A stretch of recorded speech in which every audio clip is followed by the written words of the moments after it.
فرمایا قیامت کے دن بندے سے اس کی نعمتوں کے بارے میں جو چیز سب سے پہلے پوچھی جائے گی وہ کیا ہم نے تمہارے جسم کو باڈی کو تندرست نہیں بنایا تھا؟ یہ تندرستی دی تھی، بہت بڑی نعمت ہے یہ۔ میں تندرستی ہو تو پھر آدمی کی غربت بھی نقصان نہیں پہنچاتی، عمارت بھی نقصان نہیں پہنچاتی، تندرستی ہے تو۔ اور اگر تندرستی نہ ہو، بیماری لگی ہو، غربت بھی پوری، عمارت بھی پوری۔ کیونکہ غربت تو یوں بری کہ صاحب ایک تو بیمار، اوپر سے غریب، اب محنت کیا کریں، کہاں سے کما کھائیں گے؟ یوں تو یہ بری ہوئی۔ اور صاحب عمارت یوں بری بن جاتی ہے کہ سب کچھ ہے مگر پیٹ میں ایک ٹکڑا جانے کو تیار نہیں۔ جب ایک ٹکڑا پیٹ میں اتاریں تو جناب وہ پیٹ میں درد شروع ہو جاتا ہے، ڈاکٹروں کی دوائیں کھاتے ہیں، تب کہیں جا کر کے وہ ایک ٹکڑا مشکل سے ہضم ہو پاتا ہے۔ کیا کریں اتنی عمارت کو لے کر؟ تو تندرستی بہت بڑی چیز ہے۔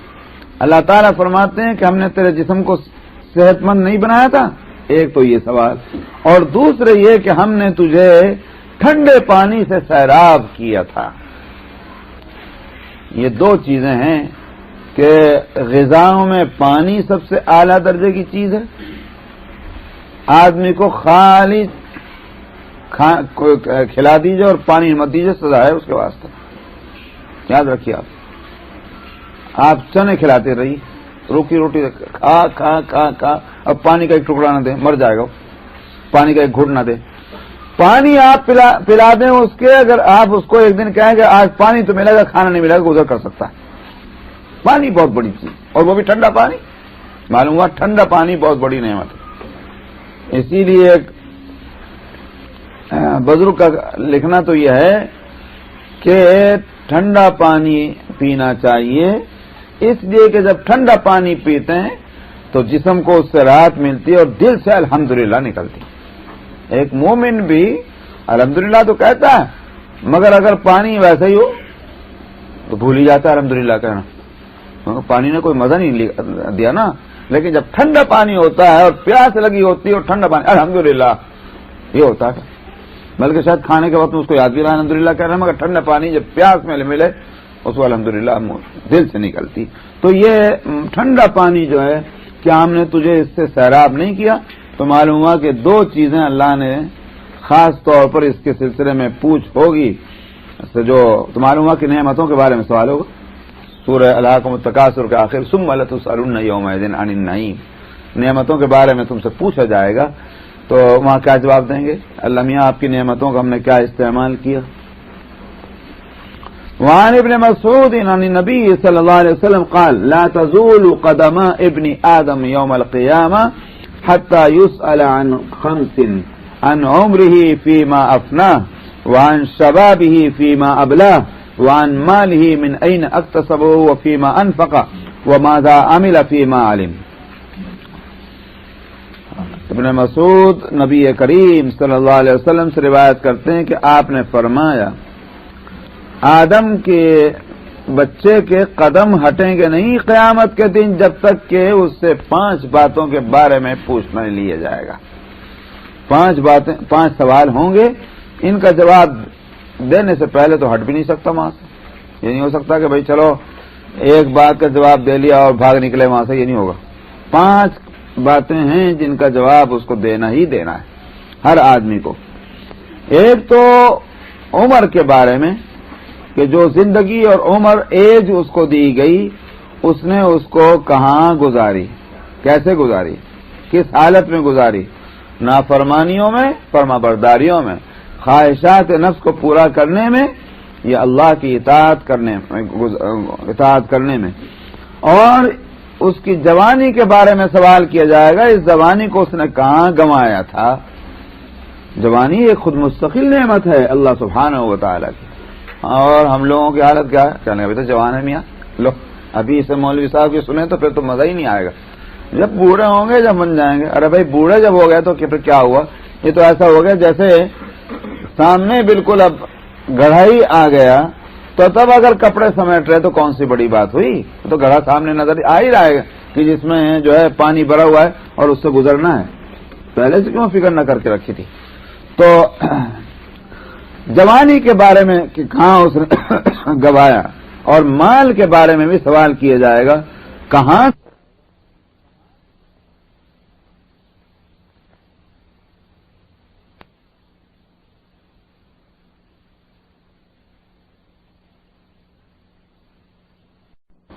اس پر عمل کیسا کیا۔ آج کل نئے جو لکھے پڑے ہیں نا، یہاں آ کر زیادہ چونکہ وہ ہیں، اپنے ملکوں میں تھوڑے ہوتے ہیں، اس بات سے وہاں کم اور یہاں خوب واسطہ پڑتا ہے کہ صاحب بے وجہ بھی بیٹھے جہاں کسی کی صورت پہ دیکھا کہ بھئی ہمارا متعلق کسی ہے مولوی نہیں تو مولوی صورت تو ہے ہی، اب اس سے کوئی نہ کوئی سوال ضرور کر لیں گے، ضرورت ہو کہ نہ ہو ضرور سوال کریں گے، صاحب وہ فنا۔ اگر ان کو آپ جواب نہیں دیں، آپ بڑے بد اخلاق ہیں، بھائی آپ کون سے با اخلاق ہوئے کہ بے ضرور سوال کر رہے ہیں؟ تو ہم ضرور سوال کریں گے۔ جواب دینے والا کیوں نہیں جواب دے رہا ہے؟ بھائی چل یہی بھی مان لیجیے، ہو سکتا ہے کہ اس کو جواب نہیں آتا، کوئی ضروری ہے کہ ہر سوال کا جواب آتا ہی اور آدمی کو، یہ تو کبھی بھی نہیں ہوا۔ بڑے سے بڑا فنکار ہو اس سے آپ سوال کریں، ضروری نہیں کہ اس کو ہر سوال کا جواب آئے۔ اچھا دیکھیں، آپ مسائل کے سلسلے میں نبی سے بڑھ کر کوئی ہو سکتا ہے؟ دین کی باتوں میں نبی سے بڑھ کر کوئی ہو سکتا ہے کیا نبی ہر بات کا جواب دیا تھا؟ یہ ہوا نہیں ہوا کہ آپ نے بھی خاموشی اختیار کی، آپ نے فرمایا بعد میں جواب دیں گے، یہ سارا قرآن شریف کے اندر ذکر موجود ہے کہ نہیں ہے؟ یہ ساری بات تو پھر اللہ سبحانہ و تعالی نے یا تو جواب دیا کہ جو تم سے پوچھتے ہیں اس کا جواب یہ ہے، وہ جواب یا تو سیدھا سیدھا ہے اور یہ پھر جواب بھی الٹا ہی، یہ تھپڑ مارنے والا قرآن شریف کے اندر موجود ہے۔ تو میرا مطلب یہ ہے کہ یہ کوئی ایسی بات نہیں ہے کہ جس کو ہو سکتا ہے کہ اس کا جواب نہ تو معلوم نہیں ہے، تو پھر کیوں زبردستی؟ دوسرا یہ بھی تو ہے کہ وہ یہ سوچتا ہے کہ بھائی اس کا جواب دینا مصلحت کے مطابق ہے کہ نہیں۔ تیسرا یہ بھی ہے کہ اس نے یہ سمجھ لیا کہ یہ حضرت جو ہیں ٹائم پاس کرنے کو پوچھ رہے ہیں، ٹائم پاس، تو کیوں وہ اپنا ٹائم، اس کے پاس تو طریقہ نہیں، وہ کیوں اپنا ٹائم تمہاری طرح پاس کرے؟ تو یہ کئی باتیں، اب بد اخلاقی کا فتویٰ تو فوراً دے دیتے ہیں، صاحب بڑے بد اخلاق ہیں، دیکھیں ہم سے ان سے بات پوچھتے ہیں، بات ہی جواب ہی نہیں دیتے، تو یہ ہے وہ مصیبتیں۔ تو اس لیے علم جو ہے سوالات کے ذریعے سے علم حاصل ہوتا، اس کا مقصد ہونا چاہیے عمل۔ تو سوال کرنے والے کا مقصد بھی ہو ٹائم پاس کرنا نہیں، اور جواب دینے والا جب سمجھے کہ واقعی عمل کے لیے پوچھ رہے ہیں اور اس کو اس کا جواب آتا ہے، وہ ضرور جواب دے گا، اگر جواب نہیں دے گا تو وہ تو گنہگار ہوگا اللہ کے یہاں گنہگار ہوگا، کیونکہ جب تم سے یہ علم امانت ہے، جب امانت ہے تو جو واقعی ضرورت میں سوال کرنے والا ہے، طالب حق ہے، اگر اس کو نہیں جواب دیا تو امانت میں تم نے خیانت کر دی۔ امانت کا وہ مستحق تھا، الجم یوم القیامۃ من النار، اس کو آگ کا لگام لگایا جائے گا قیامت میں، جس نے علم کی امانت جو ہے وہ اس کو صحیح لوگوں تک نہیں پہنچایا، وہ تو گنہگار ہے۔ لیکن میں نے کہا کہ یہ ساری چیزیں ہیں، تو یہ نہیں کہ سوال کرنے والا اپنے آپ کو مادر پدر آزاد سمجھے، جواب دینے والا اگر یہ سمجھتا ہے کہ میں نے اس کو جواب دے دیا تو یہ جو ہے یہ اس کے لیے پریشانی کا سبب بن جائے گا، وہ جواب ہی نہیں دے، دیکھنا پڑتا ہے۔ اسی واسطے بڑا برا لگتا ہے بعض دفعہ، واقعہ میں کیا کہتا ہوں، بعض دفعہ خون کھول جاتا ہے، چلے جا رہے ہیں، اقامہ ہو رہی ہے، نماز کو چلے جائیں، ایک مسئلہ پوچھنا تھا، اے بندہ خدا کے، یہ مطلب بتانے کا یہ طریقہ ہے، پوچھنے کا یہ طریقہ ہے کہ جناب وہ تو بھاگے جا رہے ہیں، ان کا دماغ ادھر لگا ہوا ہے، اور آپ کو بھی اگر نہیں بتائیں صاحب نماز پہلے پڑھ لیجیے، جی مجھے نماز پڑھ کے فوراً جانا ہے، بھائی جاؤ جاننا میں، آخر اپنا پابند کیوں بناتے ہو تم؟ دوسرا آدمی جواب دینے کی پوزیشن میں ہے کہ نہیں ہے؟ فقہاء علماء لکھتے ہیں کہ مسئلہ بتلاتے وقت میں پورا اطمینان ہونا چاہیے، بے اطمینانی کی حالت میں بت متلاؤ، الٹا سیدھا ہی نہ بتلا دو، کہیں اطمینان ہونا چاہیے۔ اسی لیے بعض سوال کرتے ہیں اور خاص طور پر مردوں سے زیادہ عورتوں کے فون آتے ہیں جو میرے پاس، اس میں پوچھیں گے صاحب ذرا سے کون بول رہی ہیں صاحب؟ جی ایک عورت بول رہی ہوں۔ کیا میں تم کو مرد کہہ رہا ہوں؟ یہ کون سی بات ہوئی بھائی؟ آپ کون بول رہی ہیں؟ جی بس کوئی ضروری ہے نام بتاؤ۔ تو پھر ضروری ہے کہ مجھ سے مسئلہ پوچھو بھائی؟ نام کو ہم کیا شوق، ہم تو بھول بھی جائیں گے، ہم تو جانتے بھی نہیں، لیکن نام اس لیے پوچھ رہے ہیں، فون نمبر بتاؤ تم ہم کو، اس واسطے کہ جو مسئلہ پوچھو گے اگر ہم نے اس وقت ہم نے بتانے میں بتا دیا، بعد میں ان کو خیال آیا کہ ارے بھائی ہم نے تو فلاں چیز تو چھوڑ دی، تو پھر آپ کس کو بتائیں گے؟ پھر کس کو بتائیں؟ وہ تو نام بھی نہیں بتاتے، فون نمبر بھی نہیں بتاتے۔ ہم انسان ہیں، بعض دفعہ ایک چیز پوچھی جب آ رہی ہے سامنے، وہ پوائنٹ جو ہے جس پر ذہن جانا چاہیے تھا نہیں گیا، اور اس نے جس پر ذہن اس کا گیا اس کے مطابق جواب دے دیا، بعد میں وہ پچھتانا رہے بھائی یہ پہلو اس کے اندر جو تھا اس نے تو مسئلے کی نوعیت ہی بدل دی۔ بعض دفعہ جو حلال کہہ دیا گیا تھا وہ حرام تھا، اور بعض دفعہ حرام کہا گیا تھا حالانکہ وہ حلال تھا، کیونکہ پہلو پر نظر نہیں گئی، اس آسپیکٹ پہ نظر نہیں گئی تھی اس کی۔ اسی لیے میں طلاق کے مسائل کو زبانی جواب دیتا بھی نہیں، پوچھتا بھی نہیں، میں کہتا ہوں لکھ کے دے دو، کیونکہ یہ حلال حرام کا مسئلہ ہے اور الفاظ اس میں بہت اہم ہوتے ہیں، تو الفاظ پہ غور ہی نہیں کرنا، بلکہ وہ الفاظ جو استعمال کیے ہیں شوہر نے، بعض دفعہ کتابیں کنگھالنی پڑتی، ہم یہ سمجھ رہے ہیں کہ یہ صریح طلاق کے حکم میں ہے، حالانکہ وہ کنایا کے حکم میں ہے، ہم سمجھتے ہیں کہ وہ کنایا کے حکم میں، حالانکہ وہ طلاق صریح کے حکم میں ہے۔ یہ بہت سے چیزیں ہیں، بڑے فرق ہیں کہ جس کے لیے غور کرنا پڑتا ہے۔ طلاق کے کنایا کا حکم اور ہے، طلاق صریح کا حکم اور ہے۔ اب کیا بتائیں؟ تو وہ تو سمجھتے ہیں کہ چونکہ ہم نے اس وقت فون کیا نا، اسی وقت کرنٹلی ہم کو فوراً یہ بتا دیں مولوی صاحب کیا ہو گیا، وہ ہو گیا کیا نام ہے وہ کمپیوٹر بھی آنے گڑبڑ کرتا ہے، سب کو پتا ہے۔ تو یہ اصل میں علم جو ہے اس کو خوب سمجھ رہے ہیں کہ یہ جب علم حاصل ہو جاتا ہے تو پھر ایک ذمہ داری یہ ہوتی کہ اس پر عمل کرنا ہے، تو اللہ پوچھیں گے اس پر تم نے عمل کیا کہ نہیں کیا۔ یہ ہے وہ بات۔ بس جو مسجد کے اندر داخل ہونے کی، اس سے ملا ہوا اندر مسجد کے اندر جو یوں تھا جیسے ہوتا ہے مسجدوں کے اندر، کچھ حصے کے اوپر جو ہے وہ ڈال دیا تھا، کیا بولتے ہیں کور کر دیا تھا، کیا کور ہوا تھا اس پہ پتیاں اس کی کھجور کی ڈال کر کے اس پر، اور کچھ حصہ جو ہے چھوڑ دیا تھا۔ تو جو حصہ تھا دروازے کے قریب، وہ حصہ جو ہے وہ تھوڑا سا اس پہ مٹی وٹی کر کے جو بھی کیا ہوگا وہ صفہ کہلاتا تھا، اور وہ جگہ تھی ان فقراء صحابہ کے رہنے کی کہ جن کا جو وہاں رہتے تھے، اور ان کے رہنے کا مقصد یہ تھا کہ ہم جو ہے یہاں علم حاصل کرتے رہیں۔ یہ اور چونکہ جب وہیں رہ رہے تھے تو نہ کوئی محنت، نہ کوئی مزدوری، نہ جاب، نہ بزنس، کچھ نہیں۔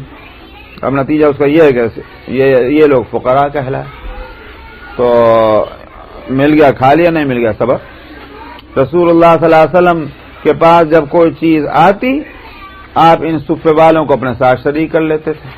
کئی واقعات اس طرح کے حدیثوں میں آتے ہیں۔ تو یہ صفے والے ہیں، جب یہ فقراء ہیں تو ایک تو بات یہ ہوئی کہ یہ کیسے تم فقیر ہوئے کہ جب تمہارے پاس ایک دینار رکھا ہوا ہے؟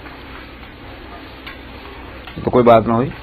ایک طرف تو تمہارے بارے میں لوگوں کے ذہنوں میں یہ بات ہے کہ بھائی یہ جو ہیں ان کے پاس کچھ نہیں، اور معلوم ہوا کہ جب انتقال ہوا تو نکل گیا، تو کیوں نکلا؟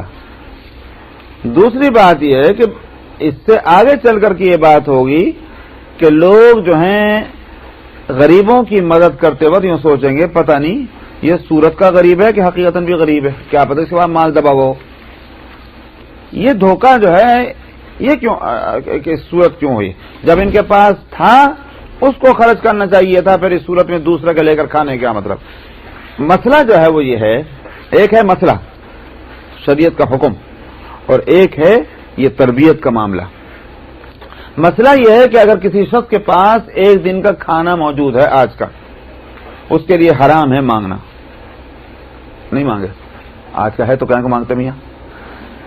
ہاں دینے والے کو دینا جائز ہے بشرطے زکوٰۃ، بشرطے کہ یہ صاحب نصاب نہ ہو اور اس کو بھی معلوم ہو یہ بات کہ صاحب نصاب ہے تو جائز نہیں، ورنہ یہ کہ اگر معلوم ہے کہ صاحب نصاب نہیں ہے، اگرچہ آج کا کیا بلکہ پورے ہفتے بھر کا کھانا موجود ہے تو بھی دے سکتے ہیں، لیکن مانگنا جائز نہیں ہے۔ اگر آج کا کھانے کا انتظام موجود ہے، زکوٰۃ مانگنا جائز نہیں اس کے لیے، یہ بات موجود ہے مسئلے میں۔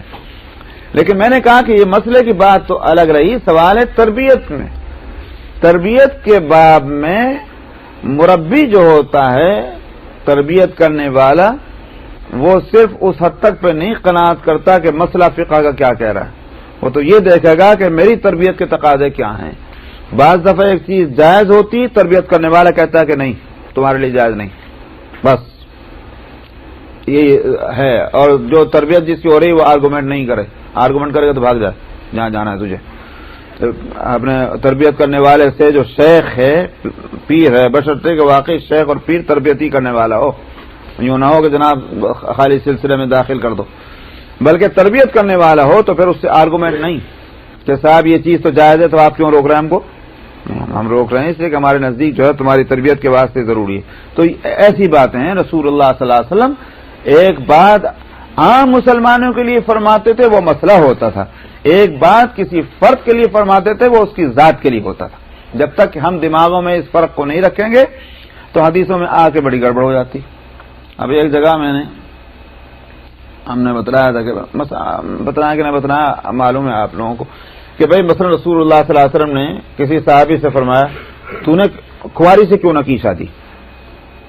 ایک صحابی نے پوچھا یہ کیسے لگ رہا ہے تمہارے جو ہے زعفران کا اثر تھا، یہ کیا ہوا؟ انہوں نے کہا جی شادی کی میں نے۔ اچھا کس سے شادی ہوئی؟ تو معلوم ہوا کہ فلانی سے جو جس کی پہلے ایک شادی ہو چکی تھی اس سے کی۔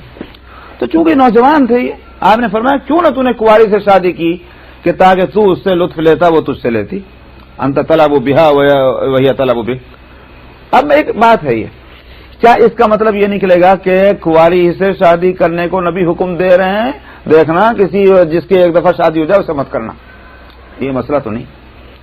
اگر یہ مسئلہ ہوتا تو پھر رسول کہیں وہ خود کرتے؟ آپ نے سوائے حضرت عائشہ کے باقی جتنی شادیاں کی ان کی کسی کی دوسری کسی کی تیسری یوں تھی، حضرت خدیجہ کی تو غالباً تیسری تھی شادی۔ تو اسی میں نے کہا کہ ایک ہے مسئلہ عام سارے مسلمانوں کے لیے، ایک ہوتی ہے بات کسی ایک پرٹیکولر پرسن کے لیے، اس کو مسئلہ نہیں بتائیں گے، وہ مسئلے کی بات نہیں تھی، وہ تو آپ ذاتی طور پر کہہ رہے تھے بھائی جب تو ایک نوجوان ہے تو تجھے ایسا کرنا چاہیے تھا۔ ٹھیک ہے، اس کے اندر بھی نبی کے اس فرمانے کے اندر بھی حکمت ہے، اور وہ حکمت بھی خود ایک مسئلہ بن جاتی۔ حکمت اس میں یہ تھی کہ بھائی جب تم نوجوان ہو تو اپنے جیسی کوئی اگر تم دیکھتے تو تمہارے میں ان میں جو ہے وقتی نہیں بلکہ ہمیشہ کے لیے ایک محبت ہوتی، اور شادی اور نکاح میں آپس کی محبت جو ہے وہ بہت اہم بات ہے، یہ ایک حکمت تھی اس کی۔ ظاہر ہے کہ یہ مسئلہ بھی ہوا کہ بھائی ایسی شادیوں میں اس بات کی رعایت ہونی چاہیے کہ یہ تو تعلق ایک وقتی نہ ہو بلکہ یہ کہ مستقل طور پر یہ ہونا چاہیے، یہ تعلق قائم رہے، تو مسئلہ بھی نکل کے آتا ہے۔ لیکن میں نے کہا کہ جہاں تک صراحتاً یہ ہدایت جو تھی یہ ایک آدمی کے لیے تھی، ایک شخص کے لیے تھی، عام نہیں کرتا کہ کوئی سمجھ بیٹھے کہ صاحب معلوم ہوتا ہے کہ طیبہ جس کو کہتے ہیں کنواری نہ ہو اس سے شادی نہیں کرنی چاہیے، یہ مسئلہ جو نکالے گا وہ غلطی کرے گا۔ اس لیے میں نے کہا کہ یہ تربیت کی باتیں ہوتی ہیں، تو یہاں وہی بات ہوئی۔ مگر بہرحال اس سے ایک مسئلہ یہ نکلا کہ صاحب جو لوگ فقیر اور غریب ہیں وہ اپنے آپ کو یا تو شو نہ کریں کہ ہم فقیر ہیں اور ہیں تو پھر ان کے پاس کوئی مال نہیں رہنا چاہیے، اپنا مال پہلے ختم کرو جب دوسرے کا مال قبول کرو تم، یہ بات تھی۔ وعن معاویہ انہ دخل علی خالہ ابی ہاشم ابن عتبہ یعودہ فبکى ابو ہاشم فقال ما يبكيك يا خال اوجع يشئزك ام حرص على الدنيا قال كلا ولكن رسول الله صلى الله عليه وسلم عهد إلينا عهدا لم آخذ به قال وما ذلك قال سمعت يقول انما يكفيك من جمع المال خادم ومركب في سبيل الله واني اراني قد جمعت. حضرت معاویہ رضی اللہ سے روایت ہے کہ وہ اپنے ماموں ابو ہاشم ابن عتبہ کے پاس آئے ان کی تیمارداری کرنے کے لیے، مزاج پرسی کے لیے، عیادت. تو ابو ہاشم رونے لگے، ان کے ماموں. تو انہوں نے کہا ماموں جان کہیں کو روتے ہیں؟ درد آپ کو پریشان کر رہا ہے اس لیے رو رہے ہیں؟ بہت تکلیف ہو رہی؟ یا اب چونکہ چل چلاؤ کا وقت ہے، دنیا کی ہرس جو ہے وہ آپ کو رولا رہی ہے؟ میں پوچھنے لگے. تو انہوں نے کہا ابو ہاشم نے ہرگز نہیں، بات نہ یہ نہ وہ، لیکن رسول اللہ صلی اللہ علیہ وسلم نے ہم سے عہد لیا تھا اور ہم اس عہد کو پورا نہ کر سکے، اس لیے رو رہا ہوں. وہ کیا تھا؟ انہوں نے کہا وہ کیا تھا؟ تو انہوں نے کہا کہ میں نے آپ کو یہ فرماتے سنا تھا کہ تمہارے لیے مال جو جس کو جمع رکھنا ہے، اپنے ساتھ رکھنا ہے، جو مال جس کو جمع کیا جائے وہ ایک خادم ہو اور ایک سواری ہو جو اللہ کے راستے میں کام آئے. بس یہ دو چیزیں مال ہے، اس کو اس حد تک مال جمع کر لو. یہ مطلب ظاہر ہے کہ بھائی خادم بھی فری میں تو نہیں ملتا، سواری جو ہے وہ فری میں تو نہیں ملتی. سو اس مقصد کو، ان دو چیزوں کو حاصل کرنے کے لیے تم مال اکٹھا کر رہے ہو، ٹھیک بات، لیکن اس سے زیادہ کی کیا ضرورت ہے میاں؟ کھاؤ پیو موج اڑاؤ، وہ ختم ہو گیا، کیا کو اور رکھتے ہو تم؟ یہ بات آپ نے فرمائی تھی. تو یہ جو کہتے ہیں ہم نے اس پر عمل نہ کیا، کیا مطلب؟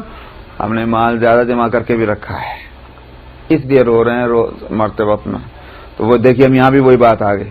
اس کا یہ مطلب نہیں ہے کہ صاحب کوئی آدمی خبردار کوئی مال نہ رکھے. تربیت کی بات تھی، صحابہ کی تربیت رسول اللہ صلی اللہ علیہ وسلم فرما رہے تھے. اس سے ایک بات یہ ضرور معلوم ہوئی کہ صاحب مال کے جمع کرنے میں جو ضرورت سے زائد ہے، جب انسان لگے گا اس کو پریشانیاں تو ہوں گی. یہ الگ بات ہے کہ اس کے لیے جائز ہے کہ ناجائز. اگر جائز ذرائع سے کما رہا ہے اور پھر اس سے نیکی کے کام بھی کر رہا ہے، بالکل درست ہے. بچا ہوا رکھے تاکہ کام آئے، بالکل کوئی نقصان نہیں. لیکن تربیت میں یہی بات ہے کہ صاحب جن کی تربیت کرنی نہیں، تمہارا وقت ان کاموں میں لگنا ہی نہیں چاہیے. تمہارے اندر تو یہ بات ہو کہ آج کھا لیا تو اللہ کا شکر اور کل کو نہیں ملا تو صبر کر رہے. ورنہ اگر عادت پڑ جائے کسی کو نعمتوں میں رہنے کی تو جہاں ایک مصیبت کا ہلکا سا جھٹکا آیا تو جناب دم ہی نکل جائے.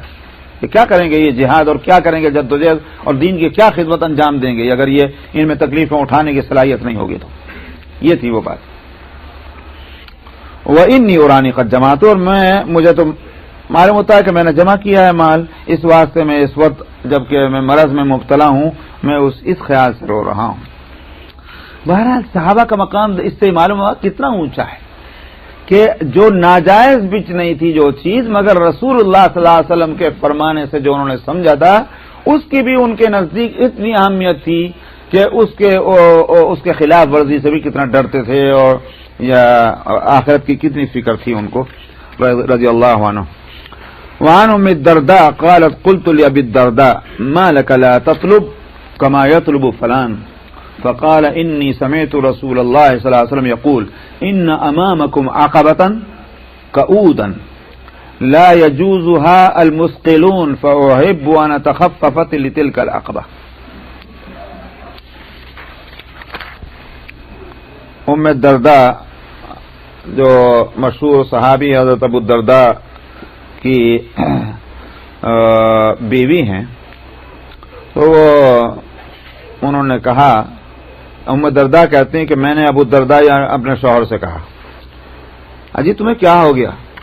تم کیا کو نہیں مال کے فکر کرتے؟ جیسے فلاں نے دیکھو فلاں بھی تو ہے نا، ذرا بزنس کرتے ہیں، ویوپار کرتے ہیں، تم کیا کو نہیں کرتے؟ یہ بیگم صاحب میں نے شوہر سے کہا. حضرت ابو الدرداء رضی اللہ عنہ نے فرمایا کہ میں نے رسول اللہ صلی اللہ علیہ وسلم کو فرماتے سنا تھا کہ تمہارے سامنے ایک بڑی خطرناک گھاٹی ہوگی. عقبہ گھاٹی جیسے ڈچ ہوتی ہے. اچھا صاحب، جو بھاری لوگ ہوں گے وہ اس کو پار نہ کر سکیں گے. بھاری کا مطلب کیا ہوا؟ سامان زیادہ. دیکھتے نہیں جب ایئرپورٹ پہ جائیں ٹریول کریں تو اگر 2-3 سوٹ کیس ہیں تو بھائی بتاؤ خود نہیں چلا جا رہا تو سوٹ کیس لے کے کہاں جائیں گے. اب وہ آدمی جس کے پاس کچھ نہیں ہلکا سا ہینڈ بیگ ہوگا وہ بھاگا چلا جا رہا فلائٹ میں, اور جن کے پاس کئی بہت سوٹ کیس ہیں تو جناب یہاں رکھ سانس پھول لا چلا نہیں جا رہا. تو معلوم ہوا کہ یہ سامان کی کثرت جو ہے اس وقت معلوم ہوتی ہے کہ ہاں بھر تو لیا مگر اب جو ہے پتہ چل رہا ہے کتنا سفر مشکل ہو رہا ہے. وہی صورت ہوگی وہاں قیامت میں. اسی لیے نبی کریم صلی اللہ علیہ وسلم نے فرمایا کہ صاحب 100 سال پہلے غریب جو ہیں امیروں سے پہلے جنت میں جا کے پہنچ جائیں گے, کیونکہ بھائی حساب و کتاب میں دیر ہی نہیں لگی, وہ تو جلدی پہنچ گئے. جن کے پاس سامان جایا تھا ان کے حساب ہو رہا ہے, چیکنگ ہو رہی, کسٹم ہو رہا, سمجھ میں آیا. تو اب جو وہ ساری چیزوں سے نمٹ کے دیر تو لگے گی, تو اس لیے وہ جلدی پہنچ گئے. تو یہی ہوتا تو اس لیے وہ کہتے ہیں ابو الدرداء فاحب ان اتخفف لتلك العقبہ, میں تو یہ چاہتا ہوں وہ اس گھاٹی کو میں ہلکے پھلکے پار کر دوں, اس لیے میں زیادہ کی فکر نہیں کرتا, بس جو مل رہا اللہ کا شکر ہے. یہ تھی. وعن انس قال قال رسول الله صلى الله عليه وسلم هل من احد يمشي على الماء الا ابتلت قدماه قالوا لا يا رسول الله قال كذلك صاحب الدنيا لا يسلم من الذنوب. حضرت انس رضی اللہ عنہ سے روایت انہوں نے کہا کہ رسول اللہ صلی اللہ علیہ وسلم نے فرمایا کیا کوئی شخص ایسا ہے جو پانی پہ چلے اور اس کے پیر نہ بھیگیں؟ ایسا کوئی ہے؟ بھائی تھوڑا ہی پانی صحیح, کہیں پانی فلور پہ پڑا ہوا ہے اور اس پہ چلے, وہ ایسی کوئی صورت ہے کہ پانی اس کے پیر نہ بھیگیں؟ تو لوگوں نے کہا نہیں یار رسول ایسی تو کوئی صورت نہیں. فرمایا بس ایسا ہی آدمی دنیا والا ہے. جب دنیا میں تم کھپے ہوئے ہو تو اس دنیا کی اس مصیبتوں سے تم بچو گے کیسے, محفوظ کیسے رہو گے؟ اس لیے بس اس حد تک تم کو یہاں سے چلنا ہے جس حد تک کہ تم کو ضرورت ہے. اب ایک پانی کی جگہ ہے تو وہ پانی کی جگہ سے گزرنا, اگر اس کے سوا کوئی راستہ نہیں بھائی ٹھیک ہے چلنا ہی پڑے گا, لیکن اگر اس سے بچ کر کے جانے کی صورت ہے تو کہیں کو جائیں گے, جانا مقصود ہے. یہی مطلب.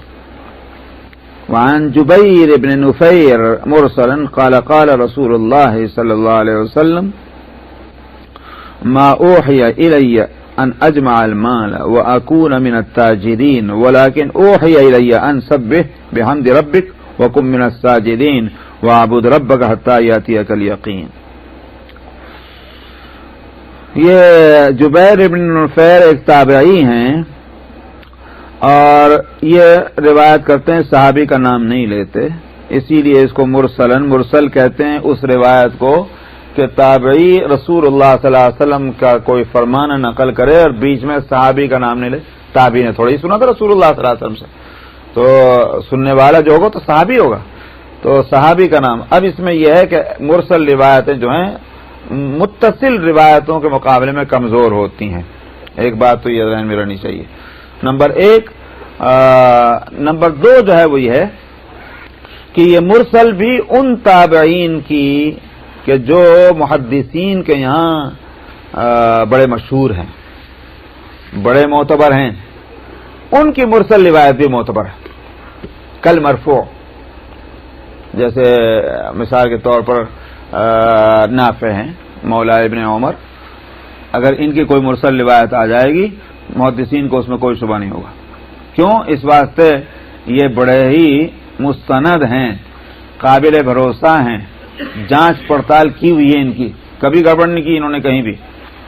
تو ایسے جو ہوتے ہیں یا فقہاء میں ہوں, فقہائے تابعین میں اگر ہیں, اور وہ کیونکہ فقیہ جو ہے وہ ان کے ہاں یہ کہ بہت سمجھدار ہوتا ہے, اور یہ مطلب یہ کہ وہ روایت کے لینے میں بھی اس کے سمجھنے کے اندر بھی گڑبڑ نہیں کرتا کہ شاید کہا کچھ اور ہوگا لیا ہے کچھ اور, یہ نہیں ہے. اس واسطے جیسے فقہائے صحابہ کی روایتیں بڑی اونچے درجے کی مانی جاتی ہیں, فقہائے تابعین کی روایتیں اگرچہ مرسل ہوں بڑی اونچے درجے کی مانی جاتی ہیں. تو ایک بات یہ ہوگی. نمبر 3 یہ ہے اس سلسلے میں کہ میں نے جو یہ کہا کہ مرسل روایتیں متصل کے مقابلے میں کمزور ہوتی ہیں, تو یہ کمزور روایتیں جو ہیں فضائل اعمال میں ان کا اعتبار کیا جاتا ہے, حلال اور حرام کے مسئلے میں نہیں لیتے, کیونکہ حلال حرام کا مسئلہ ہے تو وہاں تو پکی ہونی چاہیے بالکل, جیسے کہ سالڈ ہو, سونے کی طرح چمکتی ہوئی، ویسی روایتیں لی جاتی ہیں، کمزور روایتوں کے کمزوری کی بنیاد پر اس کو چھوڑ دیتے ہیں، جہاں حلال اور حرام کا مسئلہ ہو فضائل میں لے لی جاتی۔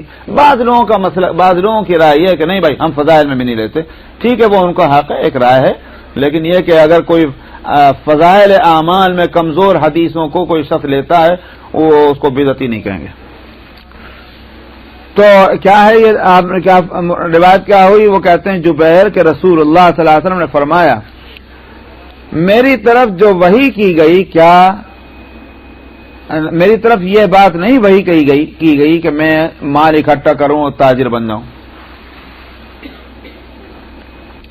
مگر مجھے جو وحی کی گئی وہ یہ کہ سبح بحمد ربک وکن من الساجدین۔ معلوم ہے فضیلت والا کام تو یہی ہے نا، مجھے کس کام کے لیے بھیجا تھا؟ دنیا میں اللہ میں نے اس بات سے بھیجا تھا ذرا جا کر تجارت کرو، یہ لوگوں کو تجارت نہیں کرنے آ رہی، ذرا جا کے سکھلا دو۔ میں اس واسطے تھوڑی دنیا میں آیا، میں تو اس لیے آیا کہ مجھے وہی کیا کی گئی، اپنے رب کے حمد کی تسبیح پڑھو اور سجدہ کرنے والوں میں سے ہو جاؤ اور اپنے رب کی عبادت کرو یہاں تک کہ موت آ جائے۔ بھائی میری طرف تو بس ان باتوں کی وحی کی گئی، یہ ہے واقعی۔ اچھا صاحب، اب جو صحیح بھی جو نبی کے صلی اللہ علیہ وسلم کی زندگی کو اپنے لیے سرمایہ فخر سمجھتے ہیں تو انہوں نے لیا پھر اسی واسطے، ایسا نہیں۔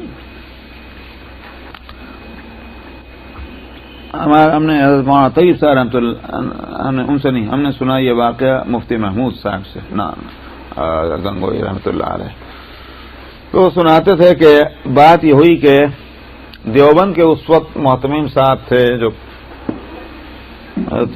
حافظ احمد صاحب، وہ حیدرآباد گئے، نواب صاحب کا زمانہ تھا، بڑے ظاہر ہے کہ بھی اونچے درجے کے تھے اور علماء میں اور مشہور تھے، اس واسطے وہاں بڑے لوگوں سے ملاقاتیں رہیں، تو وہاں وزیر وزراء نے یہ کہا کہ حضرت دیوبند کے مدرسے کے فضلہ کی قابلیت ہو بڑی قابل تعریف ہے، کوئی شبہ نہیں کہ صاحب ان کی سمجھ اور ان کے علمی قابلیت کا تو کہ سامنے کوئی ٹھہر نہیں سکتا، لیکن ایک کمی ہے، وہ یہ کہ ان کو انگلش نہیں آتی۔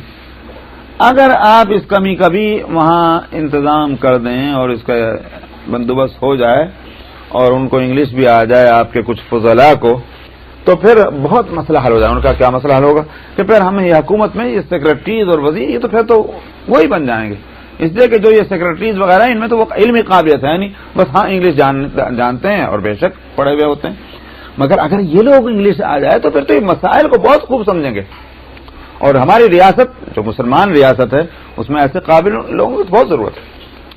اچھا تو وزیر وزراء بن جائیں گے، سیکرٹری بن جائیں گے تو بہت اچھی بات ہو گئی بھائی۔ تو آ گئے، آ کر کے انہوں نے میٹنگ کال کی، اساتذہ کی، استاذوں کی، اور وہ سب کے سامنے مسئلہ رکھا۔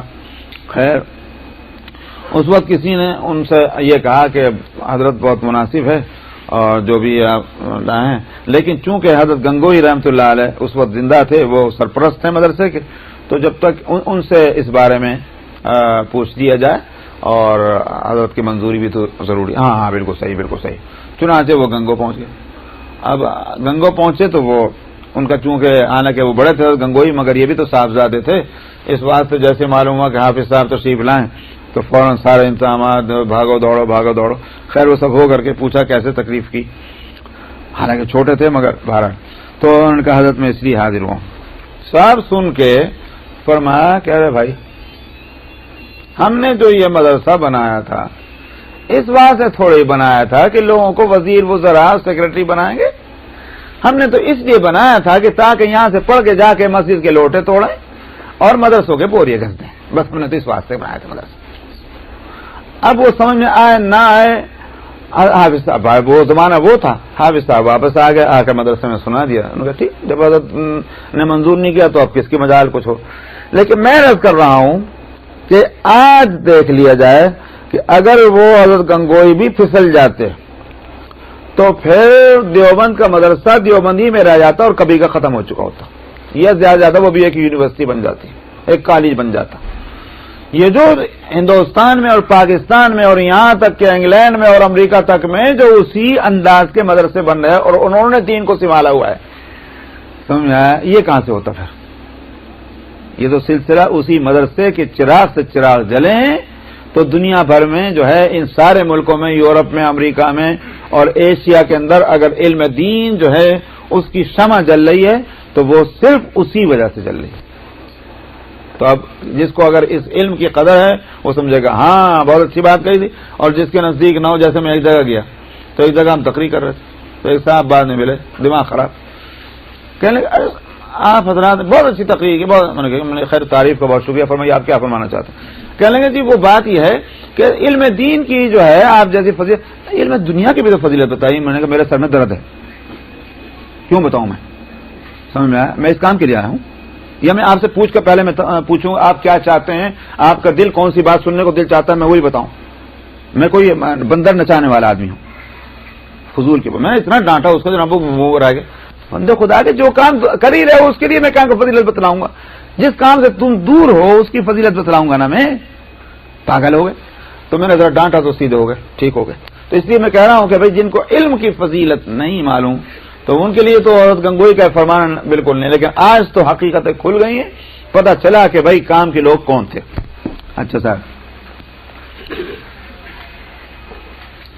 وعن ابي هريره قال قال رسول الله صلى الله عليه وسلم من طلب الدنيا حلالا استعفافا عن المسألة وسعيا على أهله وتعطفا على جاره لقي الله تعالى يوم القيامة ووجهه مثل القمر ليلة البدر ومن طلب الدنيا حلالا مكاثرا مفاخرا مرائيا لقي الله تعالى وهو عليه غضبان۔ ابو ہریرہ رضی اللہ عنہ سے روایت ہے، انہوں نے کہا کہ رسول اللہ صلی اللہ علیہ وسلم نے فرمایا جس نے دنیا حلال طریقے پر، جس نے دنیا کمائی حلال طریقے پر اور پاک دامنی حاصل کرنے کے واسطے، کیا مطلب ہے؟ مطلب یہ کسی برائی کے اندر مبتلا نہ ہو۔ جب مال نہیں ہوگا تو آدمی بد نیت بھی ہو سکتا ہے، سمجھ میں آیا؟ اس کی نیت بھی خراب ہو سکتی ہے، اخلاق بھی بگڑ سکتے ہیں، یہ مطلب استعفافا عن المسئلہ، مانگنے تانگنے سے کہ عیب سے بچنے کے واسطے، اور اپنے گھر والوں کے لیے وہ محنت کرتے ہوئے، اور اسی طرح سے پڑوس میں جو لوگ ہیں ان پر مہربانی کرنے کے لیے۔ دیکھا کہاں تک بات فرما رہے ہیں، ہم کرتے ہیں۔ فرمایا ان ساری باتوں کے لیے جس نے دنیا کمائی، فرمایا اللہ سے قیامت کے دن اس طرح ملے گا کہ اس کا چہرہ ایسے چمکتا ہوگا جیسے 14ویں رات میں چاند، ایسا چمکے گا۔ اور فرمایا جس نے دنیا کمائی اگرچہ حلالی طریقے سے، لیکن کیوں؟ تاکہ کثرت زیادہ ہو جائے، زیادہ آ جائے، مفاخرن، اور تاکہ اس کے فخر کرنے کا موقع ملے، مرائین، دکھلاوا ہو اس میں کہ ہاں صاحب بڑے آدمی ہیں۔ فرمایا کہ اللہ سے اس کی ملاقات ہوگی اس حالت میں کہ اللہ اس پر خوب غصے ہوں گے۔ تو معلوم ہوا حلال طریقے پر کمانا جو ہے اس کا بھی ایک مقصد ہونا چاہیے، یہ سوچنا کہ بھائی حلالی تو ہے، بھائی حلال تو ہے، وقت تو زیادہ لگ رہا، اتنا وقت اللہ اللہ نے تو لگاؤ ذرا، تو یہ ہے حاصل اس کا بس۔ تو اس کے مال میں برکت نہیں ہے، کیونکہ وہ کیا ہو گیا، وہ جا کر جم گیا، وہ پیسہ جو تھا وہ کتنی جگہ اسپریڈ ہوتا، اس سے لوگوں کو فائدہ ہوتا، یہ بلڈنگ بے وجہ کھڑی ہو گئی، کوئی اس کا فائدہ نہیں، کھڑی ہے بس اس میں لگ گیا وہ پیسہ، تو کیا کریں گے اس کو؟ یہ ہے وہ پانی اور مٹی میں ملا دینا۔ وعن ابن عمر ان النبي صلى الله عليه وسلم قال اتقوا الحرام في البنيان فإنه اساس الخراب۔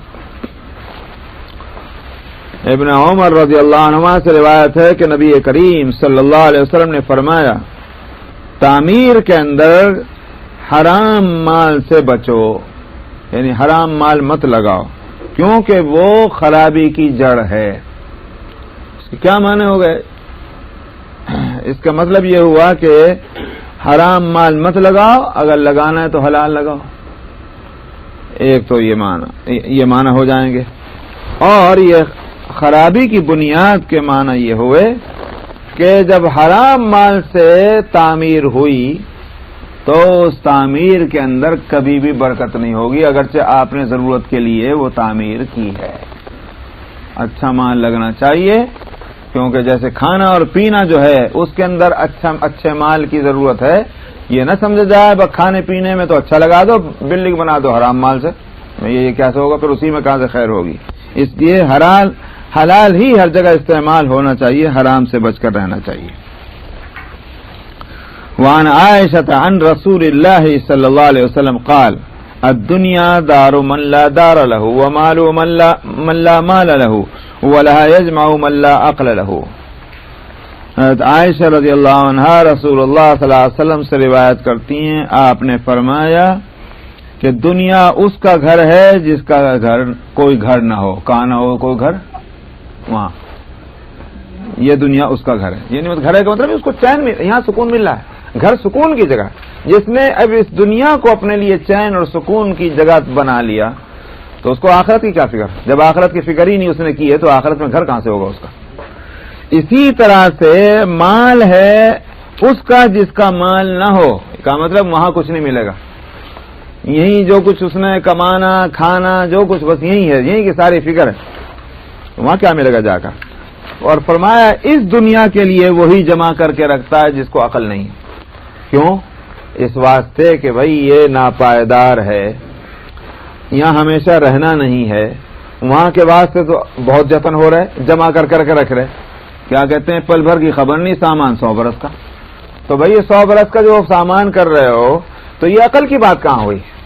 عقل کی بات یہ ہے کہ بھائی جتنے دن کا کام ہے اتنے دن کا انتظام کر لو، اور جہاں مستقل جا کے رہنا وہاں کے اس کے حساب سے انتظام کرو، یہ عقل کی بات۔ اس کو فرمایا وَلَهَا يَجْمَعُ مَن لَا عَقْلَ لَهُ۔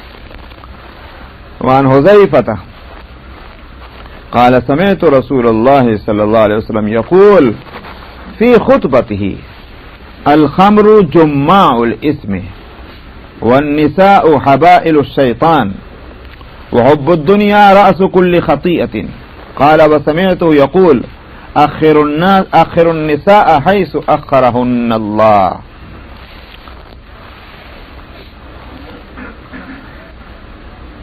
اچھا صاحب، حضرت حذیفہ رضی اللہ عنہ سے روایت ہے، انہوں نے کہا کہ میں نے رسول اللہ صلی اللہ علیہ وسلم کو آپ کے خطبے میں یہ فرماتے سنا کہ شراب جو ہے یہ سارے گناہوں کو اکٹھا کرنے والی چیز ہے۔ یعنی آدمی جب شراب کے نشے میں آ جاتا ہے اور شراب تو پھر اس سے ہر برائی ہوتی، نشہ چیز ہی ایسی ہے۔ اس کے بعد اس سے یہ امید رکھنا کہ یہ جناب حلال اور حرام کی فکر کرے گا، حرام تو اس نے پہلے ہی استعمال کر لیا، اب حلال کی تمیز کہاں سے رہ جائے گی؟ پھر اپنے نشے کے لیے پھر وہ جناب اور جرائم کرے گا، سمجھ میں آیا؟ تو اسی طرح سے، اور پھر حیا اور بے حیائی ساری ختم۔ تو یہ شراب جو ہے یہ گناہوں کو اکٹھا کرنے والی، یہ سب کو یوں کہ یہ اپنے ساتھ ملا لیتی۔ اسی واسطے عربی کے اندر یہ آپ نے دیکھا ہوگا، عرب لوگوں کو ایک خاص مل کا ایک چیز کے اندر یہ تھا کنیتیں بنانے کا، سمجھ میں آیا؟ کنیت جانتے کنیت؟ ہاں، تو کنیت جو ہے کہ صاحب انسانوں کے اندر بھی کنیت ہوتی ہے نا، کہ بھائی کسی کا نام اگر خالد اس کے بیٹے کا نام ہے تو یہ آبا خالد، یہ کنیت ہے۔ تو چیزوں کی بھی کنیت رکھی تھی، یعنی ایسی عادت ہو گئی تھی کہ انسانوں ہی کی نہیں بلکہ جانوروں کی اور اسی طرح سے چیزوں کی سب کی کنیتیں بنا لی۔ تو شراب کی کنیت کیا ہے عربی کے اندر؟ ام الخبائث، شراب کی کنیت یعنی ساری گندگیوں کی ماں ہے۔ ایک شراب کی عادت ہو جائے تو بس پھر اس کے بعد جتنی بھی گندگیاں اور خرابیاں گناہوں گے سب اس کے ساتھ آ جائیں گے، یہ جنم دیتی، یہ ام الخبائث اس کی کنیت ہے شراب کی۔ تو فرمایا کہ شراب جو ہے وہ گناہوں کو جمع کرنے والی، اور جمع کا لفظ لائیں جس کا مطلب یہ ہوا مبالغے کا، سپر فارم مبالغے کا صیغہ، خوب جمع کرتی ہے۔ والنساء حبائل الشیطان، اور عورتیں جو ہیں یہ دراصل شیطان کی رسیاں ہیں۔ کیا مطلب؟ شیطان ان کو جال کے طور پر استعمال کرتا ہے تاکہ ظاہر ہے کہ مردوں کی عورتوں کی طرف رغبت ہوگی، تو اب عورتوں کو وہ تیار کرتا ہے کہ صاحب بناؤ سنگار کرو، بناؤ سنگار کر کے باہر نکلو، پھر مردوں کے دل میں جناب ڈالتا ہے دیکھو وہ جا رہی، وہ پکڑو اس کو، ذرا اس کے پیچھے لگ گئے۔ دراصل شیطان نے جو ہے ان کو ان سے جال تیار کیا تھا تاکہ لوگوں کو گناہوں میں مبتلا کرے۔ تو اس طرح سے یہ ایک بات ہوئی، اور تیسری بات یہ ہے کہ دنیا کی محبت ہر خطا اور برائی کا سر ہے. سر کا مطلب ہوا جو چیز بڑی ٹاپ پر ہو، یعنی یہ ٹاپ پر ہے. دنیا کی محبت میں جب آدمی لگ جاتا ہے تو قدرتی طور پر اس کے اندر بزدلی پیدا ہوتی ہے. سمجھ میں آیا؟ بہادری ختم. کیوں؟ جب دنیا کی محبت ہو گئی مرنے سے پہلے ڈرے گا. یہ خاص بات. اسی واسطے عربی کے اندر، وہی عربی میں حدیث کے اندر نبی کریم صلی اللہ علیہ وسلم نے فرمایا کہ وہ اس بات کا خطرہ ہے کہ تمام اقوام جو ہیں وہ تمہارے اوپر سب جم گھٹا کریں گی. دیکھا حدیث میں کب فرمایا تھا؟ سب جم گھٹا کریں گے. اور اس طرح سے جیسے کوئی بھوکے جو ہیں کھانے کے برتن کے اوپر جائے جب ہجوم کرنے لگتے ہیں، تو اس طرح سے صحابہ نے عرض کیا یا رسول اللہ ہم بہت ہی تھوڑے ہو جائیں گے کیا جو ہمارے لقمے بنانا شروع کریں گے لوگ؟ آپ نے فرمایا لا بل انتم کثیرون، تم تو بہت ہو جاؤ گے، تعداد تو بہت بڑھ جائے گی. اب صحابہ کی آنکھیں چوڑی ہو گئی. یہ کیا ہوا؟ آج ہم کسی سے ہضم نہیں ہوتے، لوہے کے چنے بنے ہوئے ہیں اور آپ فرما رہے ہیں کہ ہم اور زیادہ ہو جائیں گے، تو پھر کیسے ہوگا کہ لوگ ہمارے لقمے بنائیں گے؟ تو عرض کیا یا رسول اللہ پھر کیسے ہو گئے؟ آپ نے فرمایا کہ اس لیے کہ تمہارے اندر وہن پیدا ہو جائے گا. تو عرض کیا یا رسول اللہ مل وہن کیا چیز ہے؟ اس پر آپ نے فرمایا حب الدنیا و کراہیت الموت، دنیا کی محبت اور موت کی ناگواری. تو ایک یہ پہلی چیز جو ہے وہ فاؤنڈیشن ہے اور دوسری چیز اس کا ریزلٹ ہے. یہ بات دنیا کی محبت ہو تو موت جو ہے ناگوار. جب موت سے ڈرنے لگ جائے پھر کیا کام کر لے گا؟ ہر چیز میں تو یہ سوچے گا مرنا جاؤں، بس یہی ہے. اور موت کا ڈر وہ چیز ہے کہ آدمی کسی کام کا نہیں رہتا. اسی واسطے یہود کے بارے میں بھی قرآن شریف کے اندر سورہ الجمعہ کے اندر ہے قل یا ایھا الذین ھادوا ان زعمتم انکم اولیاء للہ من دون الناس فتمنوا الموت ان کنتم صادقین. آپ کہہ دیجئے کہ اے یہودیو، اگر تم جو ہے تمہارا خیال یہ ہے کہ تم اللہ کے دوست ہو، اولیاء اللہ من دون، اور لوگوں کو سے چھوڑ کے بعد تمہاری دوستی اللہ سے ہے، تو ذرا موت کی تمنا کر کے دکھلا دو نا. کیونکہ موت آئے گی تو اللہ تک پہنچو گے. تو دوست سے تو دوست ملنے کو چاہتا ہی ہے نا. جب تم دوست ہو، اللہ تمہارے دوست ہیں، تو میرا موت کی تمنا کر کے دیکھو، بتاؤ اگر تم سچے ہو. اور آگے فرمایا وَلَا يَتَمَنَّوْنَهُ أَبَدًا بِمَا قَدَّمَتْ أَيْدِيهِمْ، یہ ہرگز بھی موت کی تمنا نہیں کریں گے کیونکہ اپنی حرکتوں کو جانتے ہیں. تو اللہ نے اطلاع اسی اور دو جگہ سورہ البقرہ کے اندر بھی ہے، وہاں وَلَن يَتَمَنَّوْا اور یہاں وَلَا يَتَمَنَّوْا سورہ الجمعہ کے اندر 2 مرتبہ فرمایا. اور مفسرین کہتے ہیں کہ یہودیوں کو سانپ سونگ گیا، ایک نے بھی کھڑے ہو کر یہ نے کہا میں موت کی تمنا کرتا ہوں. یہ حالت کو قرآن شریف نے کہہ دیا، اب اس کے خلاف ہو کیسے سکتا؟ ایک نے نہیں کہا، ورنہ کہہ دیتا کہ قرآن شریف نے جھوٹ کہا ہے، میں تمنا کرتا ہوں موت کی. یہ کسی کو ہمت ہی نہیں ہوئی. بالکل ہمیشہ رہے گی. اسی واسطے صحابہ رضی اللہ عنہم کا حال یہ تھا کہ جب دوسرے ملکوں تک پہنچے، رسول اللہ صلی اللہ علیہ وسلم کا وصال بھی ہو چکا، وہ اس وقت کی بات ہے، خلافت کا دور ہے. جب پہنچے وہ ایران وغیرہ میں، انہوں نے کیا کو واسطے آؤ، انہوں نے یہ کہا کہ ہم جو ہیں ہمارے نزدیک زندگی کی کوئی ہمارے اندر تما نہیں ہے، ہم موت کو گلے سے لگانا کے بعد تیار رہتے ہیں. اس لیے تم جس چیز سے ڈراتے ہو ہم کو اس کا کوئی ڈر نہیں. ہم جو ہے اپنے ایک پیغام لے کر آئے، اس پیغام کو پھیلانا چاہتے ہیں، بس ختم. لیکن رہ گئی یہ کہ تم جو کہتے ہو ہم کو موت کا کوئی ڈر نہیں، موت کو تو ہم گلے سے لگانا چاہتے ہیں. تو یہ بات جو ہے ظاہر ہے کہ اسی وقت ہوگی جب دنیا کی محبت کم ہو جائے. جب دنیا کی محبت کم ہو جائے تو چلو بھائی ٹھیک ہے، وہاں تو جانا ہی تھا، آج نہیں، اگر کہ کل کو تو چلے جانا ہے، پھر کیا رہ گیا.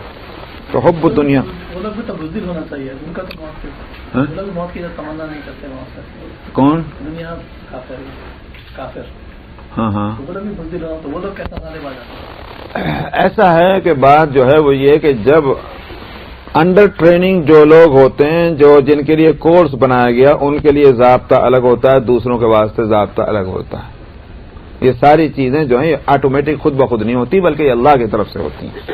جب اللہ کی طرف سے مان لی جائے تو یوں کہ یہ اسباب ہیں، ایک سبب اختیار کریں گے تو اس کا یہ نتیجہ نکلے گا، لیکن نتیجے تو اللہ ہی نکالیں گے نا۔ اس واسطے مسلمانوں کو جنہوں نے یہ دعویٰ کیا کہ ہمارا مذہب اسلام ہے، یہ آگے انڈر دی ٹریننگ، اب پورا کورس جو ہے وہ ان کے واسطے، یہ اگر غلط کریں گے تو پھر یہ ان پہ مار پڑے گی۔ انہوں نے تو دعویٰ ہی نہیں کیا، ان کو نہیں دعویٰ کیا، انہوں نے تو وہ کہتے ہیں ہمارے واسطے دنیا، اچھا بھائی دنیا تو پھر دنیا میں عیش کر لو تم، بس یہ بات، ایک بات یہ تو جواب ہوا اس کا۔ دوسرا جواب جو ہے وہ یہ ہے، یہ غلط ہے کہ وہ بہادر ہیں، بات یہ نہیں ہو رہی ہے کہ وہ بہادر ہیں، بلکہ بات جو ہے وہ بھی موت سے ڈرتے ہیں، دراصل اپنی زندگی کے واسطے وہ سارے کھیل کھیل رہے ہیں، ورنہ تو یہ کہ مرنے کے واسطے کون جاتا ہے۔ اسی لیے آپ مجھے بتا دیجئے، بری بات ہے، آپ لوگ سوال کر کے بڑا مشکل میں ڈالتے ہیں۔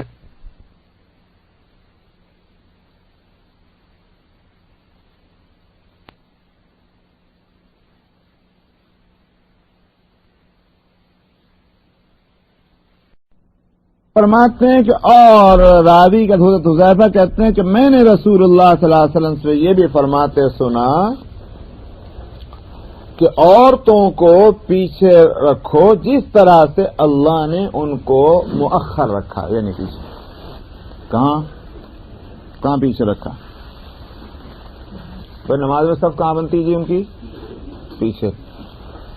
تو اللہ نے ان کو پیچھے رکھا، تم بھی پیچھے رکھو۔ تم نے اگر آگے کیا اس کا مطلب کیا ہوا کہ وہی بات ہے کہ شیطان ان کو آگے کر کے تمہیں مبتلا کرے گا معصیتوں کے اندر۔ آخر نماز میں کیوں پیچھے رکھا تھا ان کو؟ نماز کے اندر ایک مرد کا سجدہ اور عورت کے سجدے میں کیوں فرق کیا گیا تھا؟ اسی بات ہے تو کہ بھائی پیچھے رہیں گی اور دب بھج کر کے نماز پڑھیں گی، ان کو تو یوں کہیے کہ ہر طرح سے ان کو پردے میں رکھنے کی کوشش کی تاکہ فتنہ نہ پیدا ہو، اور شیطان یہ چاہتا ہے کہ ان کو فتنے کا ذریعہ بنائے، تو اس لیے آپ نے فرمایا کہ ان کو پیچھے رکھو جس طرح سے اللہ نے ان کو پیچھے رکھا تھا۔ آپ نے دیکھا کہ نبی کریم صلی اللہ علیہ وسلم ایک رات میں تشریف لے جا رہے تھے، تو جناب آپ آگے بڑھ گئے، اور ایک صحابی جو جا رہے تھے ان کو روک کر کہا یہ میری بیوی ہیں سودا۔ رسول آپ کیا فرما رہے ہیں؟ آپ نے فرمایا ہاں، اس دل جو ہے یہ ایسی چیز ہے شیطان وسوسہ ڈال سکتا ہے، تو مطلب یہ ہے کہ میں نے اس لیے بتا دیا کہ میرے ساتھ جو عورت تھی وہ میری بیوی تھی۔ کتنا اہتمام ہے رسول اللہ صلی اللہ علیہ وسلم۔ ہاں رسول اللہ آپ کے بارے میں ہم کیسے کوئی خیال کر سکتے ہیں؟ نہیں، ٹھیک ہے، پھر بھی اتنا کوئی اہتمام آپ کر رہے ہیں۔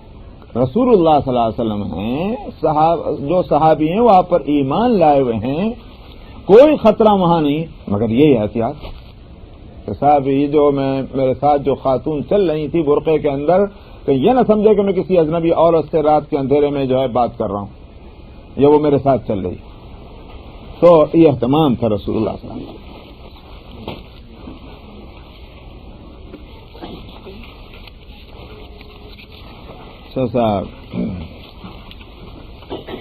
وعن جابر قال قال رسول الله صلى الله عليه وسلم إن أخوف ما أتخوف على أمتي الهوى وطول الأمل، فأما الهوى فيصد عن الحق، وأما طول الأمل فينسي الآخرة، وهذه الدنيا مرتهلة ذاهبة، وهذه الآخرة مرتهلة قادمة، ولكل واحدة منهما بنون، فإن استطعتم أن لا تكونوا من بني الدنيا فافعلوا، فإنكم اليوم في دار العمل ولا حساب، وأنتم غدا في دار الآخرة ولا عمل۔ کتنی بہترین تقریر، اللہ اکبر، نبی کا ہی مقام ہے، سارا لمبا چوڑا آواز اتنے خوبصورت الفاظ کے اندر، اللہ اکبر۔ آپ نے جابر رضی اللہ عنہ سے روایت ہے کہ رسول اللہ صلی اللہ علیہ وسلم نے فرمایا میں اپنی امت میں کے تعلق سے جن چیزوں سے میں ڈرتا ہوں ان کے بارے میں، اس میں سب سے زیادہ جو چیز جس کا مجھے ڈر ہے وہ کیا ہے؟ فرمایا الہوا و طول العمل۔ ہوا کا مطلب خواہش نفس، اور طول العمل لمبی آرزویں، سمجھا؟ آرزو، امیدیں لمبی دور تک کی۔ فرمایا جہاں تک خواہش کا تعلق ہے وہ تو حق سے روک دیتی. جب خواہشات کا گھوڑا بے لگام ہو جاتا ہے تو پھر آدمی حق اور باطل کی تھوڑی تمیز کرتا ہے. خواہش جو جس چیز کو کہے گی وہ قوموں میں آ جائے یا افراد میں آ جائے تو پھر خواہش جو بات کہے گی وہ حق ہے اور جو خواہش کے خلاف ہو وہ ناحق. یہ ہے. اور جہاں تک طول عمل لمبی مدت یہ جو آرزو ہیں یہ آدمی کو آخرت کو بھلوا دیتی ہے. کیونکہ دنیا میں رہنا تو آرزویں لمبی ہو رہی ہیں, یہ کر لوں, آخرت کا خیال ہی نہیں آ کے دے رہا. سارا کچھ جو کچھ ہے ساری آرزویں دنیا سے متعلق ہے, یہ آخرت کو بھلوا دیتی ہے. اور فرمایا یہ دنیا جو ہے یہ تو چل کر کے جانے والی ہے. مرتحلتن کا مطلب یہ کوچ ہے, ٹھہرنے والی کوئی چیز نہیں اپنی جگہ. فرمایا یہ تو جانے والی ہے اور وہ آخرت جو ہے وہ چل رہی ہے, وہ بھی چل رہی ہے. دنیا بھی چل رہی, آخرت بھی چل رہی. فرق یہ ہے کہ دنیا جانے کے واسطے چل رہی ہے اور آخرت آنے کے واسطے چل رہی ہے. آخرت مرتحلۃ قادمہ. اور فرمایا ہر ایک کے واسطے ان دونوں میں سے دنیا اور آخرت دونوں کے بنون, ان کے بیٹے ہیں. بیٹا یہ ہمارا بھی کا محاورہ ہے. مطلب یہ ہوا کہ ان دونوں کے گویائیوں کا یہ جس کو آپ ہندی میں کہیں گے پجاری, وہ دونوں کے ہیں اپنے. تو اگر تم سے ہو سکے تو تم بنو دنیا میں سے نہ ہو. کیوں؟ اور آپ نے فرمایا کہ عمل کرو. ہاں اگر یہ تم سے ہو سکے تو پھر یہ کہ بنو دنیا میں سے نہ ہو, ایسا کرو. کیوں؟ اس واسطے کہ آج جو ہے دار العمل میں ہو تم, حساب آج نہیں ہے. آج نہیں حساب ہے, آج تو بس عمل ہے. کل کو تم دار الآخرہ میں ہوگے پھر وہاں عمل نہ ہوگا. تو آخرت میں عمل نہیں, آج حساب نہیں. تو اب چونکہ آج حساب نہیں سوچتے ہیں, نہیں جب ہمارے بالکل ٹھیک ہی چل رہا. بھائی حساب جب ہوگا جب پتہ چلے گا ٹھیک ہے کہ نہیں ہے. اس لیے آج عمل کرتے جاؤ, یہ اچھا رہے گا. تاکہ کل کو جب حساب کی جگہ پہنچو گے جہاں عمل کی کوئی گنجائش نہیں ہوگی وہاں پھر حساب دینے میں آسانی ہو. بس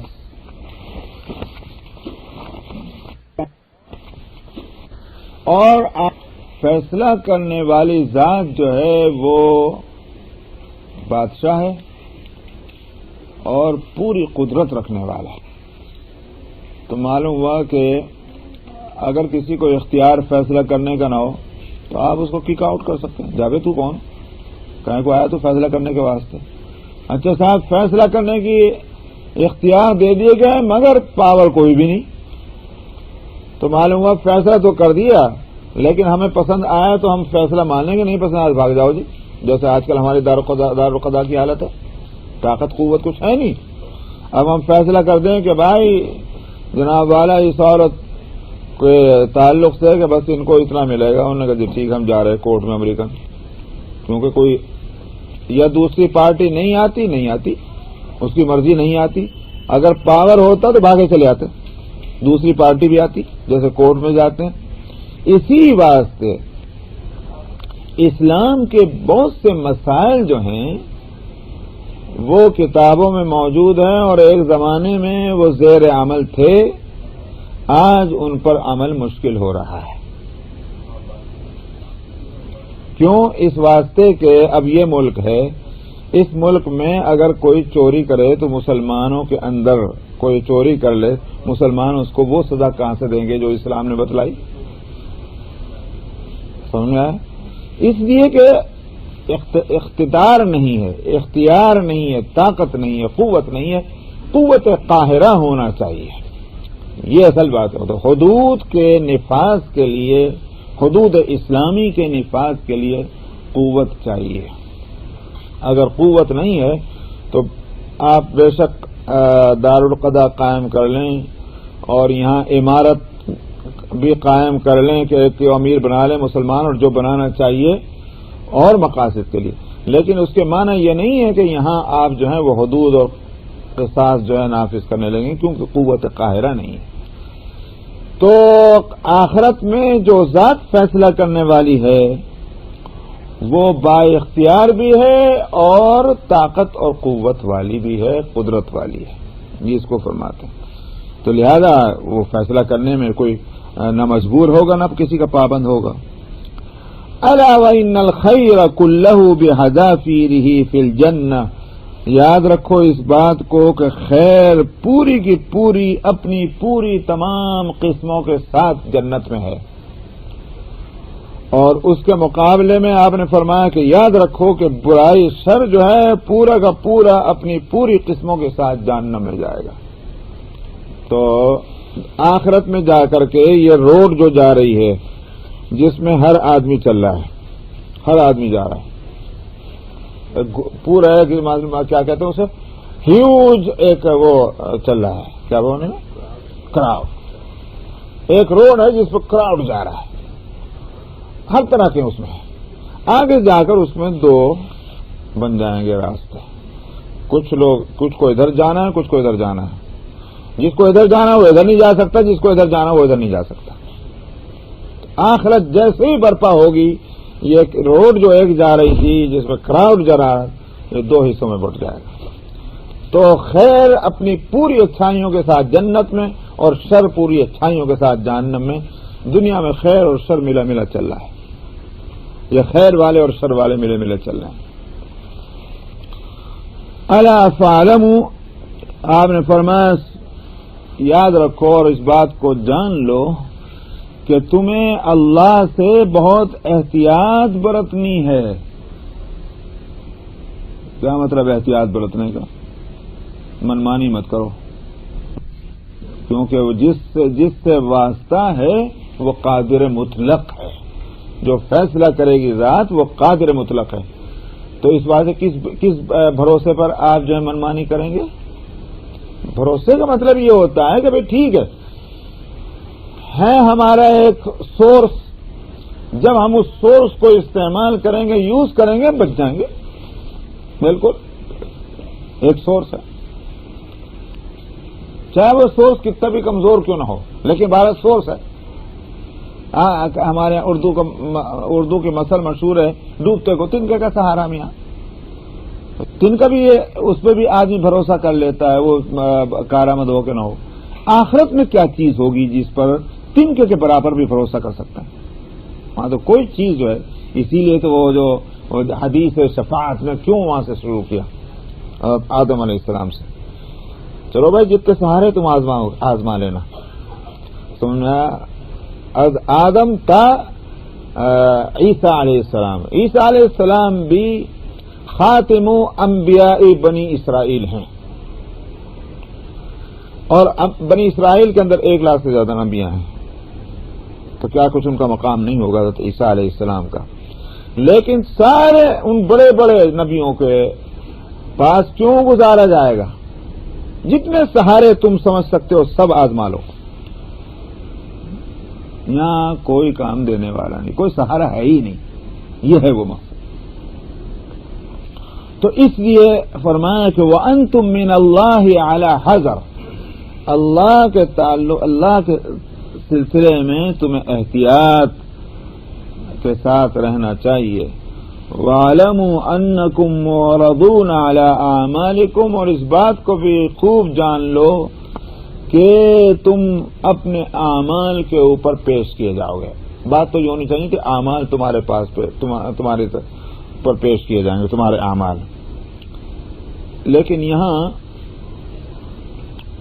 علماء جو ہیں وہ جو بات کر رہے ہیں اس کے بارے میں، وہ کہ صاحب یہ ایک اضافت تقلیبی ہے، فلانا ہے، یہ اس کی عربی گرامر کی، یا اس کو یوں کہیے کہ ایک زبان کی باتیں، اس کو چھوڑ دیجئے. مطلب یہ ہے، اس کا یوں نکالیے، ہم تو اس کا مطلب یہ لیں گے اور یہ غلط نہیں ہوگا. یہ مطلب یہ کہ کوئی اجتہاد کر رہا ہوں، اس لیے کہ دوسرے اقوال جو ہیں اور دوسری تصریحات جو ہیں اس کو اگر سامنے رکھا جائے. دراصل بات یہ ہے کہ دنیا میں اعمال جو ہیں وہ کوئی سالڈ چیزیں نہیں ہیں. ان کو آپ اگر فلسفے کی زبان میں کہیں گے تو یہ جواہر ہیں، آراض نہیں ہیں. آراض تو وہ کہلاتے ہیں جو ٹھہر جائیں خود، اور جواہر وہ ہیں جو خود نہیں ٹھہر سکتے، وہ تو ایک کیفیات ہیں. یہاں عمل جو ہے وہ کوئی ٹھہرنے والی چیز تو ہے نہیں. اچھا ہو یا برا ہو گیا کہیں نظر آ رہا ہے آپ کو کوئی عمل کسی کا. آخرت میں یہ اعمال جو ہیں یہ آراز نہیں رہیں گے, یہ وہ جواہر نہیں رہیں گے, بلکہ کیا ہو جائے گا کہ ان کو باقاعدہ جسم اور شکل پورا دے دیا جائے گا. سمجھ میں اچھا عمل ہے تو اچھی شکل ملے گی, اچھا جسم ملے گا, برا عمل ہے تو بری شکل برا جسم. اب ظاہر بات ہے کہ جب ان کو شکل مل گئی تو چاہے تو مثال کے طور پر آپ ہیں اور میں ہوں, چاہے تو میں آپ کے سامنے آپ کی طرف پیش کر جاؤں یا آپ میری طرف پیش کیے جائیں, بات تو ایک ہی رہی. اس بات کو بتایا گیا کہ تم اعمال پر پیش کیے جاؤ گے. اس کے معنی یہ ہے کہ تم مجبور ہوگے ان اعمال کے سامنے جانے کے لیے جو تمہارے اپنے اعمال ہوں گے, تم اپنا دامن بچا نہیں سکو گے. یہ ہے اس کا مطلب. بڑی خوبصورت بات ہے جو یہاں اس انداز میں بتا دی گئی ہے, ذہنوں میں بٹھائی جا رہی. ورنہ اگر یہ کہا جاتا تمہارے اعمال پیش کیے جائیں گے تمہارے سامنے, تو وہ بات نہ پیدا ہوتی جو میں اس وقت جس کی وضاحت کر رہا ہوں کہ ان اعمال کے اوپر تمہیں پیش ہونا ہے. یہ نہیں ہو سکتا کہ تم اپنا دامن بچا لو کہ نہیں صاحب چلو ہم اپنے بے تعلق ہو جائیں, یہ نہیں ہوگا. تو صاحب آگے فرما دے فمن یعمل مثقال ذرۃ خیرا یرہ ومن یعمل مثقال ذرۃ شرا یرہ. ذرہ برابر بھی کسی نے اچھائی کی دیکھے گا, ذرہ برابر جس نے برائی کی وہ اس کو دیکھے گا. تو رتی رتی چیز سامنے آ جائے گی. اسی لیے تو حضرت عائشہ رضی اللہ عنہ نے سوال کیا یا رسول اللہ یہاں تو رتی رتی کی بات ہو رہی, تو پھر آخر بچے گا کیسے؟ آپ نے فرمایا کہ دکھایا تو جائے گا لیکن حساب کا مسئلہ الگ ہے کہ اگر حساب لینا شروع ہو گیا ہر چیز کا پھر تو وہ ہلاک ہوا. لیکن اگر یہ ہوا کہ دکھانے کے بعد آگے پاس کر دیا, چلو بھائی چلو آگے ٹھیک ہے یہ سب دیکھ کر آگے بڑھا دیا, تو پھر وہ بچ گیا. یہی ہے حساب یسیر. تو ہر چیز اس وقت سامنے آئے گی. اس واسطے دنیا میں احتیاط کی زندگی گزارنی چاہیے.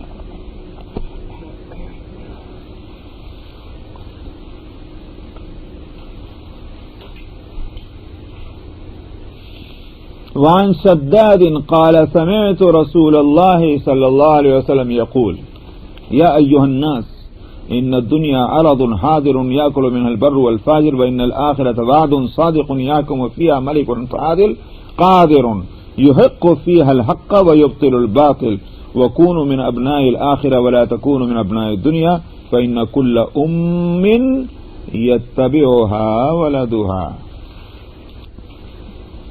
شداد ابن اوس رضی اللہ عنہ سے روایت ہے, انہوں نے کہا کہ میں نے رسول اللہ صلی اللہ علیہ وسلم کو فرماتے سنا, اے لوگو دنیا حاضر سامان ہے موجود, اس سے تو اچھے اور برے سب کھاتے ہیں, اور آخرت جو ہے وہ ایک سچا وعدہ ہے جس میں ایک ایسا بادشاہ فیصلہ کرے گا جو عادل ہے. یہاں وہاں عادل وہاں اس حدیث میں یہ نہیں ہے عادل, یہاں عادل کا لفظ, اور قادر بھی ہے, انصاف کے ساتھ فیصلہ کرنے والا ہے اور قدرت والا ہے.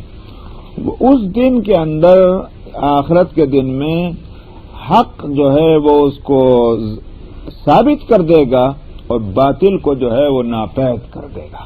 یعنی مطلب ناپید کرنے کا بے معنی اس کی کوئی حیثیت نہیں رہے گی. باطل بھی کھل کے سامنے آ جائے گا, حق بھی کھل کے سامنے آ جائے گا. حق جو ہے وہ اپنا حق قائم ہو جائے گا اور باطل جو ہے وہاں سے ہٹ جائے گا, اس کو کوئی حق نہیں مل سکے گا. اچھا صاحب آپ نے فرمایا کہ تم لوگ آخرت والے بن جاؤ, تم دنیا والے مت بنو. لفظی ترجمہ ہوگا تم آخرت کی اولاد بنو, دنیا کی اولاد نہ بنو.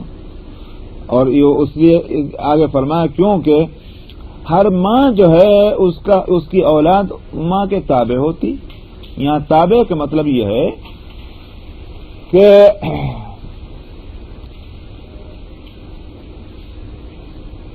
جو نسبت کس کی طرف ہوگی,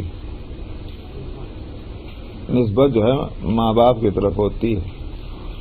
تو بلکہ یہ کہ ماں کے پیٹ سے چونکہ پیدا ہوتا ہے, اس واسطے دنیا میں تو نسبت کے واسطے باپ کو رکھا گیا ہے اور آخرت میں نسبت کے لیے ماں کو رکھا جائے. تو چونکہ اصل وہی ہے, اس واسطے جب نسبت ہے ماں کی طرف نسبت ہوگی تو یہاں اس لیے لفظ لایا تھا کہ تم دنیا کی اولاد مت بننا، آخرت کی اولاد بننا. مطلب کیا ہے؟ تمہاری نسبت دنیا کی طرف نہ ہو، تمہاری نسبت آخرت کی ہو. تم آخرت والے کہلاؤ، دنیا والے نہ کہلاؤ. یہ ہے مقصد، ورنہ تمہارا اسی کیٹیگری میں تمہارا شمار ہو جائے گا. وعن ابی الدرداء قال قال رسول اللہ صلی اللہ علیہ وسلم ما طلعت الشمس الا وبجنبتيها ملكان يناديان يسمعان الخلائق غير الثقلين يا ايها الناس هلموا الى ربكم ما قل وكفى خير مما كثر والهى. ابو الدرداء رضی اللہ عنہ سے روایت ہے، انہوں نے کہا کہ رسول اللہ صلی اللہ علیہ وسلم نے فرمایا کہ سورج جو نکلتا ہے تو اس کے بمبئی کی زبان میں آجو باجو، جی ہاں، تو آجو باجو اس کے جو ہیں وہ دو فرشتے ہوتے ہیں دونوں طرف جو آواز لگاتے ہیں. ساری مخلوقات کو وہ آواز سناتے ہیں سوائے ثقلین کے. ثقلین جنات اور انسانوں کو کہتے ہیں، کیونکہ انہی پر تو بوجھ ہے. ثقل کہتے ہیں بوجھ کو. تو شریعت کا بوجھ، احکام کا بوجھ چونکہ ان دونوں مخلوق پر ہے، اس لیے ان کو ثقل کہتے ہیں، ثقلین. سوائے ثقلین کے ساری مخلوق کو وہ آواز سنائی جاتی ہے جو فرشتے پکارتے ہیں جس. اچھا کیا ہے وہ؟ اے لوگو اپنے رب کی طرف آ جاؤ، اس لیے کہ جو چیز تھوڑی ہے اور وہ کافی ہو جائے پورا ضرورت کے مطابق، وہ اچھی ہے بنسبت اس کے کہ کثرت تو ہو، زیادہ تو ہو، مگر وہ غافل بھی کر دے. تو زیادتی دنیا کی غافل کرتی ہے. ضرورت کے مطابق سامان ہو تو غفلت بھی کم ہوتی ہے. یہ ہے دنیا کی نعمتوں کا حال. اور آخرت میں کیا ہوگا؟ جتنی نعمت ہوں گی اتنی معرفت بڑھے گی، جتنی جو ہیں آفتیں زیادہ ہوں گی اتنے مردود بنیں گے. لیکن یہ ہے آخرت و دنیا کا فرق. تو یہاں فرماتے ہیں کہ جو چیز تھوڑی ہے مگر بقدر کفایت ہے، کافی ہے، وہ اچھی ہے بنسبت اس کے کہ زیادہ تو ہو گئی مگر غافل کرے. آج ہم اسی زیادتی کے طلب اور طلب میں رہتے ہیں کہ جو غافل کرنے والی ہو. اس کا ہم کو اہتمام نہیں ہے کہ جو اتنا ملے کہ جو ہماری ضرورت جس سے پوری ہو جائے بس. تو اچھا اس میں ایک سوال یہ ہو سکتا ہے کہ صاحب جب لوگوں کو ہی پکار رہے ہیں فرشتے تو اور انہی کو سنوا نہیں رہے، فائدہ کیا ہے؟ سوال ہے کہ ساری مخلوقات کو سنوا رہے مگر نہیں سنوا رہے تو انہی کو نہیں سنوا رہے جن کو آواز دی جا رہی. تو اس کے لیے کہا جا رہا ہے کہ بھئی ایک ہے آواز لگانا اور ایک ہے اس آواز کو پہنچانا. یہ تو الگ الگ چیزیں ہیں. اللہ سبحانہ و تعالیٰ نے آواز تو اس لیے لگوا دی کہ بھئی یہ نہ رہے کہ ہم کو کسی نے بتایا نہیں، لیکن اس آواز کو پہنچانے کی دو صورتیں ہیں. ایک صورت تو یہ کہ ڈائریکٹ یہ آواز پہنچ جائے، اور ایک صورت تو یہ، اور دوسری صورت یہ کہ آواز ڈائریکٹ نہیں پہنچ رہی مگر یہ آواز لگ رہی ہے اس کی اطلاع پہنچ جائے. آئی بات سمجھیں؟ وہ کر لیا گیا. یہ ضروری نہیں ہوا کہ صاحب ڈائریکٹ آواز پہنچا دی مگر اس کی اطلاع دے دی گئی اللہ نے اپنے رسولوں کے ذریعے سے. دیکھو بھائی ہم آواز لگوا رہے تو یہ بھی تو اطلاع ہو گئی. براہ راست آواز روز سنا کرتے تو پھر یہ اختیار ختم ہو جاتا ہے انسان کا. پھر تو صبح ہی اٹھتا تو معلوم ہوا کہ حیبتناک آواز کہاں سے، وہ کچھ بھی نہیں کر سکے گا. پھر اس لیے اس چیز کو رکھا ضرور ہے، حقیقت ہے مگر پردے میں رکھا. ہاں اطلاع دے دی گئی یہ کام ہو رہا ہے، اب تم اس پر چاہو تو اعتبار کرو اور نہیں اعتبار کرتے تو نقصان اٹھاؤ. نبی ہریرہ یبلغ به قال اذا مات المیت قالت الملائکۃ ما قدم وقال بنو آدم ما خلف. کیا عجیب بات ہے، رسول اللہ صلی اللہ علیہ وسلم نے فرمایا اللہ اکبر. ابو ہریرہ رضی اللہ عنہ سے روایت ہے اور وہ اس بات کو پہنچاتے ہیں. کہاں تک پہنچاتے ہیں؟ یعنی رسول اللہ صلی اللہ علیہ وسلم. مطلب کیا ہوا؟ یہ اب مرفوع حدیث ہو گئی کہ فرمایا کہ جب کسی کا انتقال ہوتا ہے تو انتقال ہونے پر میت کے فرشتے تو یوں کہتے ہیں اجی اس نے آگے کیا بھیجا، وہ تو آپس میں یوں بات کرتے ہیں اس نے کیا کام کیے تھے جو آگے گئے ہیں، اور جو دنیا کے لوگ ہیں وہ کیا کہتے ہیں اجی بھی کیا چھوڑ کے جا رہا ہے، سمجھا، کچھ ہے نہیں ہمارے واسطے، ویسے چل دیا ہاتھ اٹھا کے۔ تو دنیا کے لوگ تو یہ اس کی باتیں کرتے ہیں، تو فرشتے والے وہاں کے ہیں وہ وہاں کی بات کرتے ہیں، کیا بھیجا اس نے بھائی وہاں کے لیے۔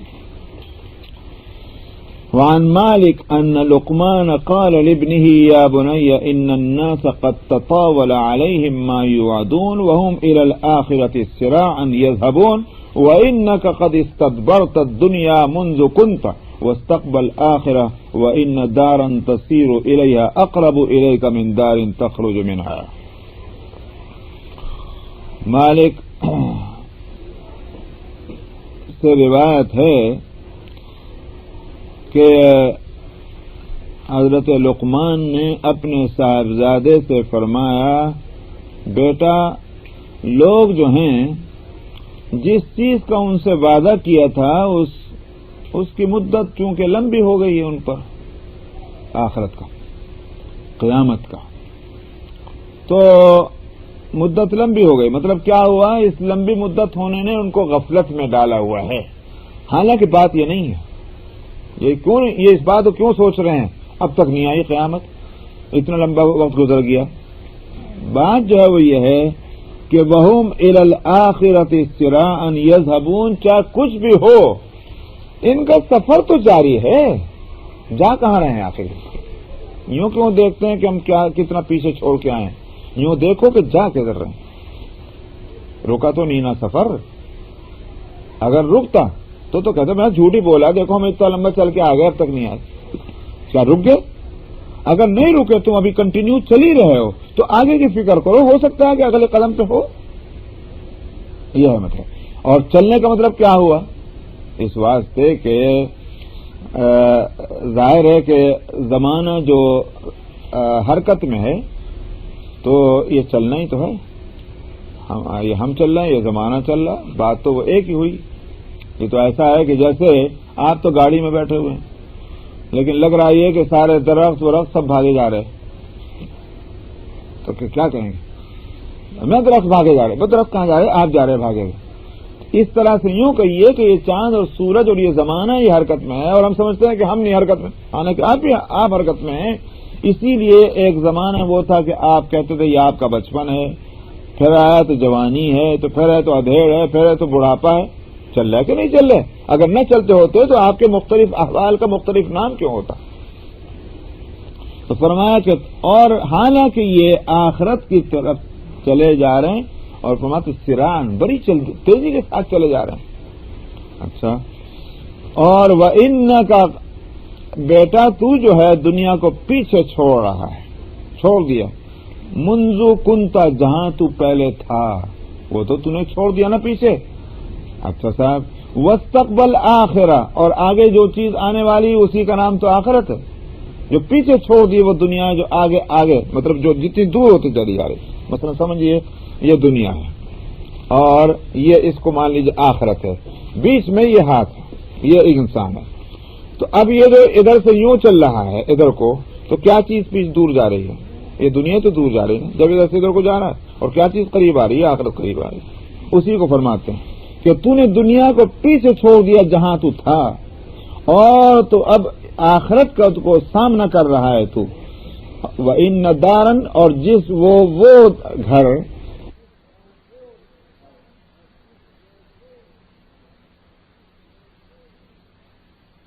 عامر قال قيل لرسول الله صلى الله عليه وسلم أي الناس أفضل قال كل مخموم القلب صدوق اللسان قالوا صدوق اللسان نعرفه فما مخموم القلب قال هو النقي التقي لا إثم عليه ولا بغي ولا غل ولا حسد۔ عبداللہ ابن عمرو بن العاص رضی اللہ عنہما سے روایت ہے، انہوں نے کہا کہ رسول اللہ صلی اللہ علیہ وسلم سے کہا گیا کہ سب سے افضل آدمی کون ہے؟ آپ نے فرمایا کہ ہر وہ آدمی جو مخموم القلب ہو اور صدوق اللسان ہو وہ آدمی جو ہے وہ افضل آدمی ہے. تو صحابہ نے عرض کیا جی صدوق اللسان تو ہم جانتے ہیں، کیونکہ صدوق اللسان کہتے ہیں جو سچی بات کرنے والا، کہتے ہیں زبان کا سچا ہے، یہ تو ہم کو معلوم ہے، لیکن یہ مخموم القلب کیا چیز ہے؟ تو صحابہ نے پوچھا. آپ نے فرمایا وہ کہ جو صاف ہو، نقی. نقی جو ہے کہ مطلب صاف، کہیں کا صاف میاں، اسکن نہیں صاف، کپڑے نہیں صاف، بلکہ یہ کہ اعمال اور احوال کا صاف ہو. اور التقی اس کا مطلب یہ ہے کہ تقوی والا ہو، ڈرتا بھی ہو اللہ سے، اس کے ذمے کوئی گناہ نہ ہو اور نہ وہ سرکش ہو، سرکشی ہو اس کے ساتھ لگی ہوئی، اور نہ غل کوئی کھوٹ اس کے دل میں ہو اور نہ حسد ہو. یہ ساری چیزوں سے جو بچا ہوا ہے وہ مخموم القلب ہے، افضل انسان ہے. تو معلوم ہوا نہ تو جلسی میں مبتلا ہو. اچھا جلسی ہوتی کیوں ایسا کیوں ہوتی؟ اس واسطے کہ جس چیز کو ہم نے اچھا سمجھا جو ہم دیکھتے ہیں ہمارے پاس نہیں دوسرے کے پاس ہے تو ہم کو جلسی ہوتی، لیکن جو چیز کو ہم اچھا سمجھ رہے ہیں وہ اچھا سمجھنا صحیح بھی تھا کہ نہیں تھا؟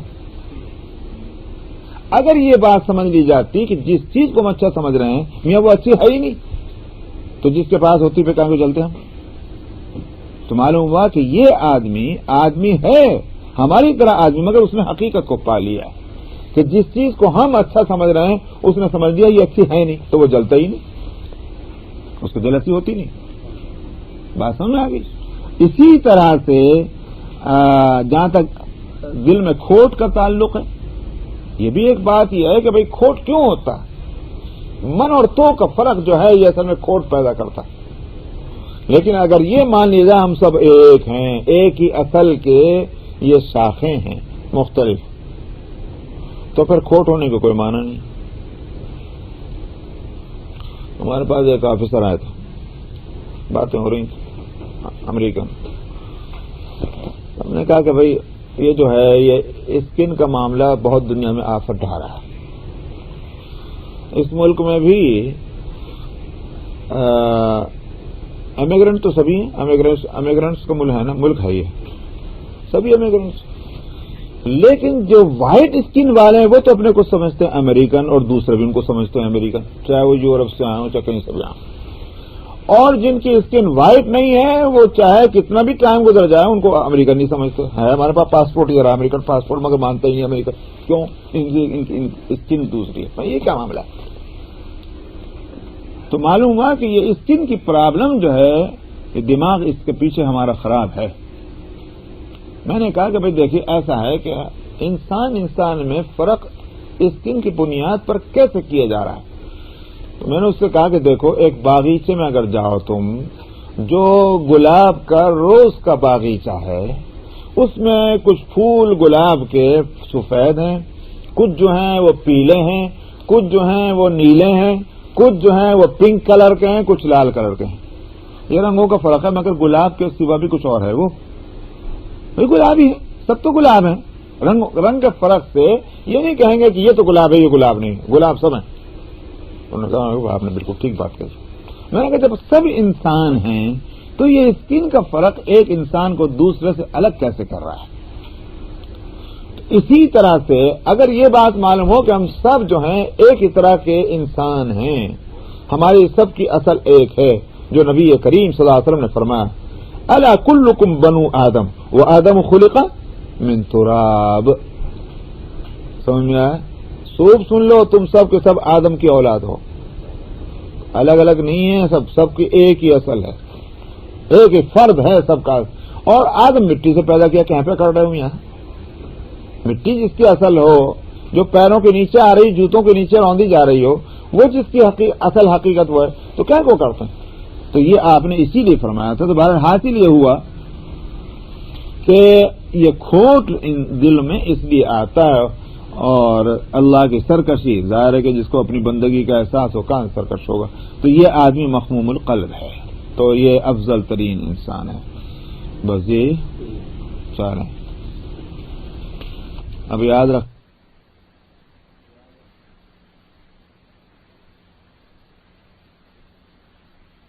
کہ اعمال کی وہاں شکل اللہ تعالیٰ نے جو دے رکھی ہے وہ اس شکل میں آئیں گے، یا پھر یہ کہ ان کو اللہ تعالیٰ جسم دے کر کے حاضر کریں گے، کوئی بھی اس کی شکل ہو، ہم کو نہیں معلوم کیا شکل ہوگی۔ تو حاصل یہ ہے کہ یہ اعمال انفرادی طور پر حاضر ہوں گے اپنی شکل میں۔ نماز آئے گی، کہے گی پروردگار میں نماز ہوں، اللہ تعالیٰ فرمائیں گے تو خیر پر ہے، میرا مطلب یہ ہے بالکل صحیح ہے، نماز ہے تو لہذا اچھی بات ہے، خیر کی بات ہے، تیرا مقام خیر کا ہے۔ پھر صدقہ آئے گا، وہ کہے گا کہ یا ربی میں صدقہ ہوں، اللہ تعالیٰ فرمائیں گے تو بھی خیر پہ ہے۔ پھر روزہ آئے گا، کہے گا پروردگار میں روزہ ہوں، تو یہ علماء کہتے ہیں کہ یہ اس کے معنی یہ نہیں کہ ساری دنیا کا روزہ جو ہے وہ اس کی ایک شکل ہوگی، بلکہ انسان، ہر ایک انسان کا اپنا عمل انفرادی طور پر حاضر ہوگا۔ بات سمجھیں، ایک شکل تو یہ کہ بھئی رمضان ایک چیز ہے، رمضان کا روزہ اس کا ایک جسم ہے، تو یہ نہیں، بلکہ یہ کہ انسان کے جو انڈیویجولز کے جو وہاں پیشی ہوگی، ان کے اعمال شکل اختیار کر کے آئیں گے، تو ہر ایک کا عمل اس طرح سے آئے گا۔ روزہ کہے گا میں روزہ ہوں، نماز کہے گا میں نماز ہوں، تو اس طرح اللہ تعالیٰ ان اعمال کو بندے کے کہیں گے تم سب خیر پہ ہو۔ ثم یجیء الاعمال علی ذلک، پھر اسی طرح اور بھی اعمال، حج ہے، زکوٰۃ ہے، وغیرہ وغیرہ، صدق مقال ہے، جو بھی اچھے اعمال ہیں وہ سب اپنی اپنی شکل پر آئیں گے، اللہ تعالیٰ ان سب کو فرمائیں گے تم خیر پہ ہو۔ پھر اسلام آئے گا۔ اسلام جو ہے یوں کہیے کہ اب تک تو اعمال انڈیویجولی آ رہے تھے، اب اسلام جو ہے وہ اوور آل جو اعمال کی شکل ہے، جنرلی، تو یہ اپنی جنرل شکل میں آئے گا اسلام اس وقت۔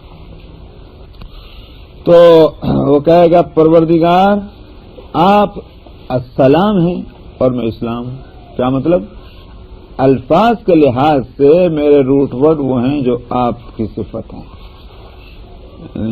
اسلام نکلا ہے سلام سے، کیونکہ السلام جو ہے یہی تو روٹ ورڈ ہے، بلکہ سین لام میم، اسی سے سلام، اسی سے اسلام۔ اسلام تو ایک فارم ہے باب افعال میں جا کر کے، سلام جو ہے ثلاثی مجرد ہے اور یہ ہے ثلاثی مزید کی گرامر کے لحاظ سے۔ تو ثلاثی مجرد میں جب اضافہ کرتے ہیں ایک حرف کا، دو حرف کا، تو وہ مزید فی ہو جاتے ہیں۔ تو اسلام جو ہے وہ اصل اس کا سلام۔ تو یا رب پروردگار آپ سلام ہیں، قرآن شریف میں ہے نہیں اللہ تعالیٰ کا نام السلام،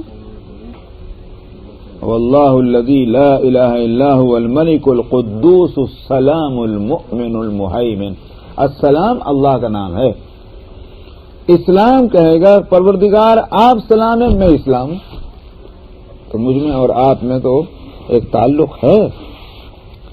اللہ تعالیٰ فرمائیں گے تو خیر پر ہے، آج میں تیرے ہی ذریعے سے یا تیری خاطر میں لوں گا اور تیری خاطر دوں گا۔ لینا اور دینا چاہا میاں، اللہ تعالیٰ کیا لے دیں گے؟ اعمال کی قبولیت اس بنیاد پر ہوگی کہ اعمال اسلامی ہیں کہ نہیں، یہ ہے مطلب لینے کا۔ اور دینے کا مطلب کیا ہے کہ وہاں جنت کی نعمتیں اور ساری سب کچھ جنت بھی ملے گی اس بنیاد پر کہ اسلام تھا کہ نہیں تھا اس کے ساتھ۔ اسلام کی بنیاد پر نعمتیں ملیں گی، اسلام کی بنیاد پر جو ہے اعمال مقبول ہوں گے۔ یہ ہے کہ تیری سبب سے میں لوں گا اور تیری سبب سے میں دوں گا۔ اللہ تعالیٰ نے قرآن حکیم اپنی کتاب میں اسی لیے فرمایا وَمَن يَبْتَغِي غَيْرَ الْإِسْلَامِ دِينًا فَلَن يُقْبَلَ مِنْهُ وَهُوَ فِي الْآخِرَةِ مِنَ الْخَاسِرِينَ۔ جس نے اسلام کے علاوہ کوئی اور دین اپنے لیے چاہا اس سے ہرگز قبول نہیں ہوگا اور وہ آخرت میں نقصان والوں میں ہوگا۔ دنیا میں تو چاہے فائدہ اٹھا رہا ہو کسی اور دین پر چل کر، مگر آخرت میں تو نقصان میں رہے گا۔ تو اسلام کے سوا اور کوئی کرنسی وہاں نہیں چلنے والی۔ وعن عائشہ پارشل اگر کام کرتے جائیں تو ہاں پارشلی پارشلی تھوڑا ادھر بھی چل رہا ہے، یہ بھی چلنے دو وہ بھی چلنے دو، تو ایسے ہی رہیں گے، اور ویسے نہیں. بس ایسے ہی رہیں گے اور کیا ہوگا. اس لیے کہ دیکھیے نا، یہ میں اپنی طرف سے تو نہیں کہہ رہا ہوں، حدیث میں نبی کریم صلی اللہ علیہ وسلم نے فرمایا کہ تموتون کما تحیون و تحیون کما تموتون. تمہاری موت اس حالت پر آئے گی جس حالت میں تم نے زندگی گزاری ہے، اور پھر تم کو زندہ کیا جائے گا اس حالت میں جس حالت میں موت آئی. تو بات ہوئی نہیں ہوئی. اس واسطے جیسے زندہ دنیا میں رہنا چاہتے ہو تو پھر اللہ نے کوئی زبردستی کہ تم تو اور طرح رہنا چاہتے ہو، ہم اوروں میں شمار کریں گے، اسی میں شمار ہوگا جس میں ہونا چاہتے ہو. یہ بات اسی وجہ سے حدیث میں ایک اور ہے کہ من کسر سواد قوم فهو منهم. جس نے کسی قوم کے طریقے میں اضافہ کیا نہیں اپنے عمل سے، ان کا طریقہ اپنایا کسی قوم کا، تو فرمایا پھر اس کو بھی انہی میں شمار کر دیں گے. بھائی جاتے رہو، ٹھیک ہے، تم ان کے طریقے کو چاہتے تھے نا، جاؤ انہی میں ہو جاؤ. یہ ہے ساری بات. وعن عائشة قالت كان لنا ستر فيه تماثيل طير فقال رسول الله صلى الله عليه وسلم يا عائشة حولي فإني إذا رأيت ذكرت الدنيا. حضرت عائشہ رضی اللہ عنہ سے روایت ہے، انہوں نے کہا کہ ہمارے یہاں ایک پردہ تھا، پردہ جو دروازے پہ ڈال دیتے ہیں، کارٹن جو بھی کہیے، ستر، اور اس میں پرندے کی تصویریں تھیں. تو رسول اللہ صلی اللہ علیہ وسلم نے فرمایا اے عائشہ اسے بدل دو، کیونکہ میں جب اس کو دیکھتا ہوں مجھے دنیا ہی کی یاد رہتی ہے. یاد رکھتا ہوں. یہاں اس حدیث میں علماء یہ بات کر رہے ہیں کہ آپ نے یہ وجہ بتلائی ہے کہ مجھے دنیا یاد ہوتی ہے، آپ نے یوں نہیں فرمایا کہ یہ حرام ہے. یہ کیا بات ہوئی؟ آپ فرماتے کہ تصویریں تو حرام ہیں. آپ نے یہ نہ فرماتے ہوئے یہ کہا، سبب جو بتلایا وہ یہ کہ مجھے اس سے دنیا یاد ہے. اس لیے علماء اس حدیث کے ذیل میں کہہ رہے ہیں کہ ہو سکتا ہے کہ یہ اس زمانے کی بات ہو کہ جب تصویروں کی حرمت کا حکم نہ آیا. نمبر 1. نمبر 2 یہ کہ ہو سکتا ہے کہ یہ تصویریں بہت چھوٹی ہوں جو فقہ کے لحاظ سے، شریعت کے لحاظ سے معاف ہیں. اس لیے کہ اگر تصویر اتنی چھوٹی ہے کہ مثال کے طور پر اگر زمین پر اس کو رکھ دیجیے اور آپ کھڑے ہو جائیں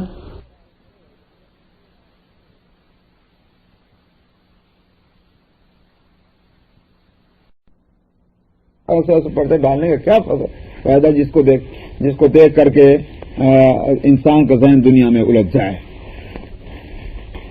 وعن ابی ایوب الانصاری قال جاء رجل الى النبي صلى الله عليه وسلم فقال اغني واوجز فقال اذا قمت في صلاتك فصلي صلاة مودع ولا تكلم بكلام تعذر منه غدا واجمع الاياس مما في ايدي الناس. کمال ہے نبی. واقعی بات یہ ہے کہ نبی ہی کا مقام ہے. برجستہ جب پوچھو تو ایسی نصیحت، جیسی پوچھو ویسی نصیحت کریں گے.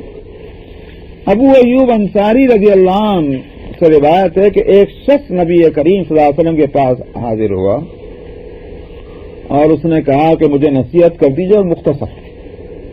ہاں، عمل کرنے والے کی بات یہی ہے. جس کو عمل کرنا ہے وہ لمبی بات نہیں سننا چاہے گا، بھائی مختصر بتاؤ تاکہ ذہن میں آ جائے نا میاں. اور جس کو عمل نہیں کرنا مزے کے واسطے سننا ہے. اور مزے کے واسطے بھی کیا، بلکہ اب تو یہ ہے کہ صاحب کیونکہ ہم سیکرٹری ہیں، ہم چیئرمین ہیں، ہم پریزیڈنٹ ہیں، ہم ممبر ہیں بورڈ کے، ہمارے جو ہیں زیر انتظام ایک جلسہ ہو، تقریر کرنے والے آئیں، لچھے دار تقریر ہو تو ہمارا نام اونچا ہوگا. ہاں بھائی بہت اچھا جلسہ کرایا آپ نے. نہ سنیں گے اور نہ اس میں کوئی اپنا حصہ لیں گے. ان لوگوں سے یہ میں کسی خاص جگہ کی بات نہیں کر رہا ہوں، عام بات یہی ہے. عام اپنے ہندوستان میں بھی ہم یہ تماشا دیکھتے آ رہے ہیں، پاکستان میں بھی یہ ہوتا ہوگا، یہاں بھی یہی ہے کہ جو لوگ ذمہ داران ہیں ان کو یوں تک پتہ نہیں چلتا کہ حضرت نے فرمایا کیا ہے، کچھ پتہ نہیں انہیں۔ تقریر کرنے والے آئے، تقریر کر کے چلے گئے، جنہوں نے تقریر کے سارے انتظامات کیے وہی محروم، کیا کہیں گے اس کو؟ تو یہ معلوم ہوا کہ اصل میں وہ تقریریں عمل کے لیے ہوتی بھی نہیں۔ اچھا تو پھر کیا ہے، پھر ایسے کو ویسا، تو کہتے ہیں نا ایسے کو تیسا۔ ہم نے بھی سنا کہ ایک صاحب ہندوستان میں ہوتے تھے، پتہ نہیں کسی نے نام بھی بتایا، نام لینا فضول ہے، پتہ نہیں صحیح بھی نام تھا کہ غلط تھا۔ لوگ کہا کرتے تھے کہ وہ جناب وہ جس کو کہتے ہیں نا پیشہ ور مقرر، وہ بھی ایسے ہی تھے۔ تو وہ جب کوئی تقریر کی دعوت دینے جائے تو پوچھے تو بھائی کون سی تقریر کرانی ہے، 5 روپے والی کرانی ہے، 2 روپے والی کرانی ہے، وہ بھی پوچھنے تھے، سمجھ میں آنی۔ تو بس وہ ویسے ہی کرتے تھے جا کے، بھائی تمہیں کون سے عمل کرنا ہے، تمہیں بھی عمل نہیں کرنا، تمہیں بھی اگر تم دوسرا دھندا تمہارا ہے، میرا بھی دھندا یہ، تو میں نے کہا ایسے کہ تیسے ہی ہو گیا نا۔ تو یہ جو ہیں یہ آئے عرض کے یا رسول اللہ نصیحت کیجئے اور مختصر کیجئے۔ آپ نے کیا بہترین نصیحت فرمائی، آپ نے فرمایا کہ جب تو نماز میں کھڑا ہو ایسی نماز پڑھ جو تجھے رخصت کرنے والی نماز۔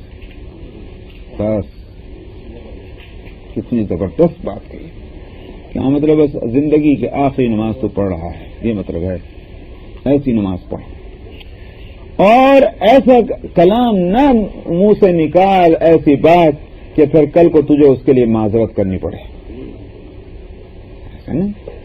بک بک بک بک بک کیے چلے جا رہے ہیں، نتیجہ اس کا یہ ہوگا کہ پھر اب بعد میں معلوم ہوگا اگر پچھتاوا آدمی ہے بہت غلط بات کہہ دی، میں صاحب معافی چاہتا ہوں میرے منہ سے نکل گیا۔ کیوں نکل گیا منہ سے؟ سمجھ میں آیا؟ اس لیے وہ کاش واقعی میں تو اپنے کو کہتا ہوں پہلے اللہ تعالیٰ مجھے توفیق دے، پہلے عقل مند کہا کرتے تھے پہلے توڑ پھر بول، تو یہ توڑ اور بول ہو تو کوئی مسئلہ یہ نہیں رہتا، وہی آپ فرما رہے ہیں۔ وہ اس سے زیادہ خوبصورت بات یہ فرمائی آپ نے کہ ایسا کلام نہ کرو کہ کل کو تمہیں اس سے پھر معذرت کرنی پڑ جائے۔ 2 باتیں ہوئی، اور تیسری بات یہ ہے کہ جو کچھ لوگوں کے پاس ہے، لوگوں کے ہاتھوں میں ہے، اس سے کہ تم اپنے کو مایوس کر لو۔ کیا مطلب مایوس کر لو گا؟ یعنی اس کی لالچ اور تمام اپنے کو مت ڈالو، کس طرح مجھے مل جائے کچھ، مایوس کر لو نا اپنے آپ کو۔ جب مایوس کر لو گے فکر ہی ختم ہو جائے گی، پھر تم اطمینان کے ساتھ زندگی گزار رہے۔ وہ جو طمع ہے، ہرس ہے، لالچ ہے، تو اسی واسطے ہے نا کہ شاید مل جائے۔ اب اس لالچ میں پڑے ہوئے، نہ دن کا دن ہے نہ رات کی رات، مصیبت ہے زندگی۔ اس لیے آپ نے فرمایا کہ اج میرے لیے آیا تھا کہ اکٹھا کر لو نا امیدیوں کو پورے طور پر، مطلب اپنے اندر نا امیدی جما دو ان چیزوں کے تعلق سے کہ جو لوگوں کے پاس ہے۔ یہ 3 چیزیں آپ نے فرمائی، کیا بہترین نصیحت ہے۔ تو یہ ہے نبی کا مقام صلی اللہ علیہ وسلم۔ جی ہے ہی نہیں، بالکل کو رہے ہیں، واقعی صحیح کہا آپ نے، بالکل صحیح کہا آپ نے۔ تینوں چیزوں میں ہم ہزاروں میل دور ہیں۔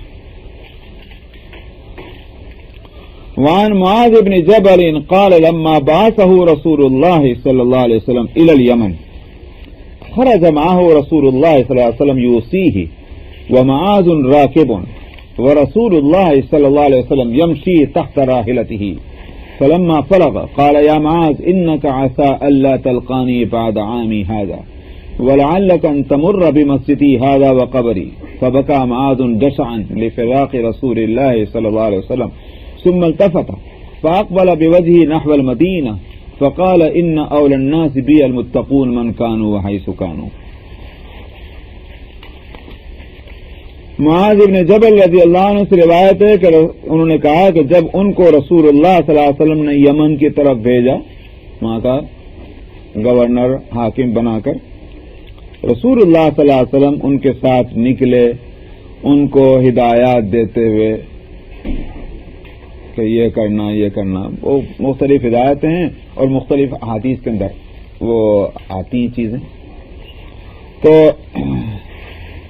معاذ رضی اللہ عنہ سوار تھے، جس سواری پر ان کو جانا ہے، سفر کرنا ہے، وہ تو سواری پر، اور رسول اللہ صلی اللہ علیہ وسلم پیدل چل رہے تھے اس سواری کے ساتھ ساتھ۔ یہی سنت ہے آپ کی کہ جب کسی کو رخصت کرتے آپ تو اس کو تو سواری پہ بٹھا دیا کرتے، آپ اس کو شہر سے باہر تک چھوڑنے جاتے، پھر آگے چل کر خلفائے راشدین کا بھی یہی عمل رہا۔ جب آپ فارغ ہو گئے وہ نصیحتیں کر کے ہدایتیں دے کر جو ان کے سے متعلق تھی، تو اس کے بعد آپ نے فرمایا اے معاذ،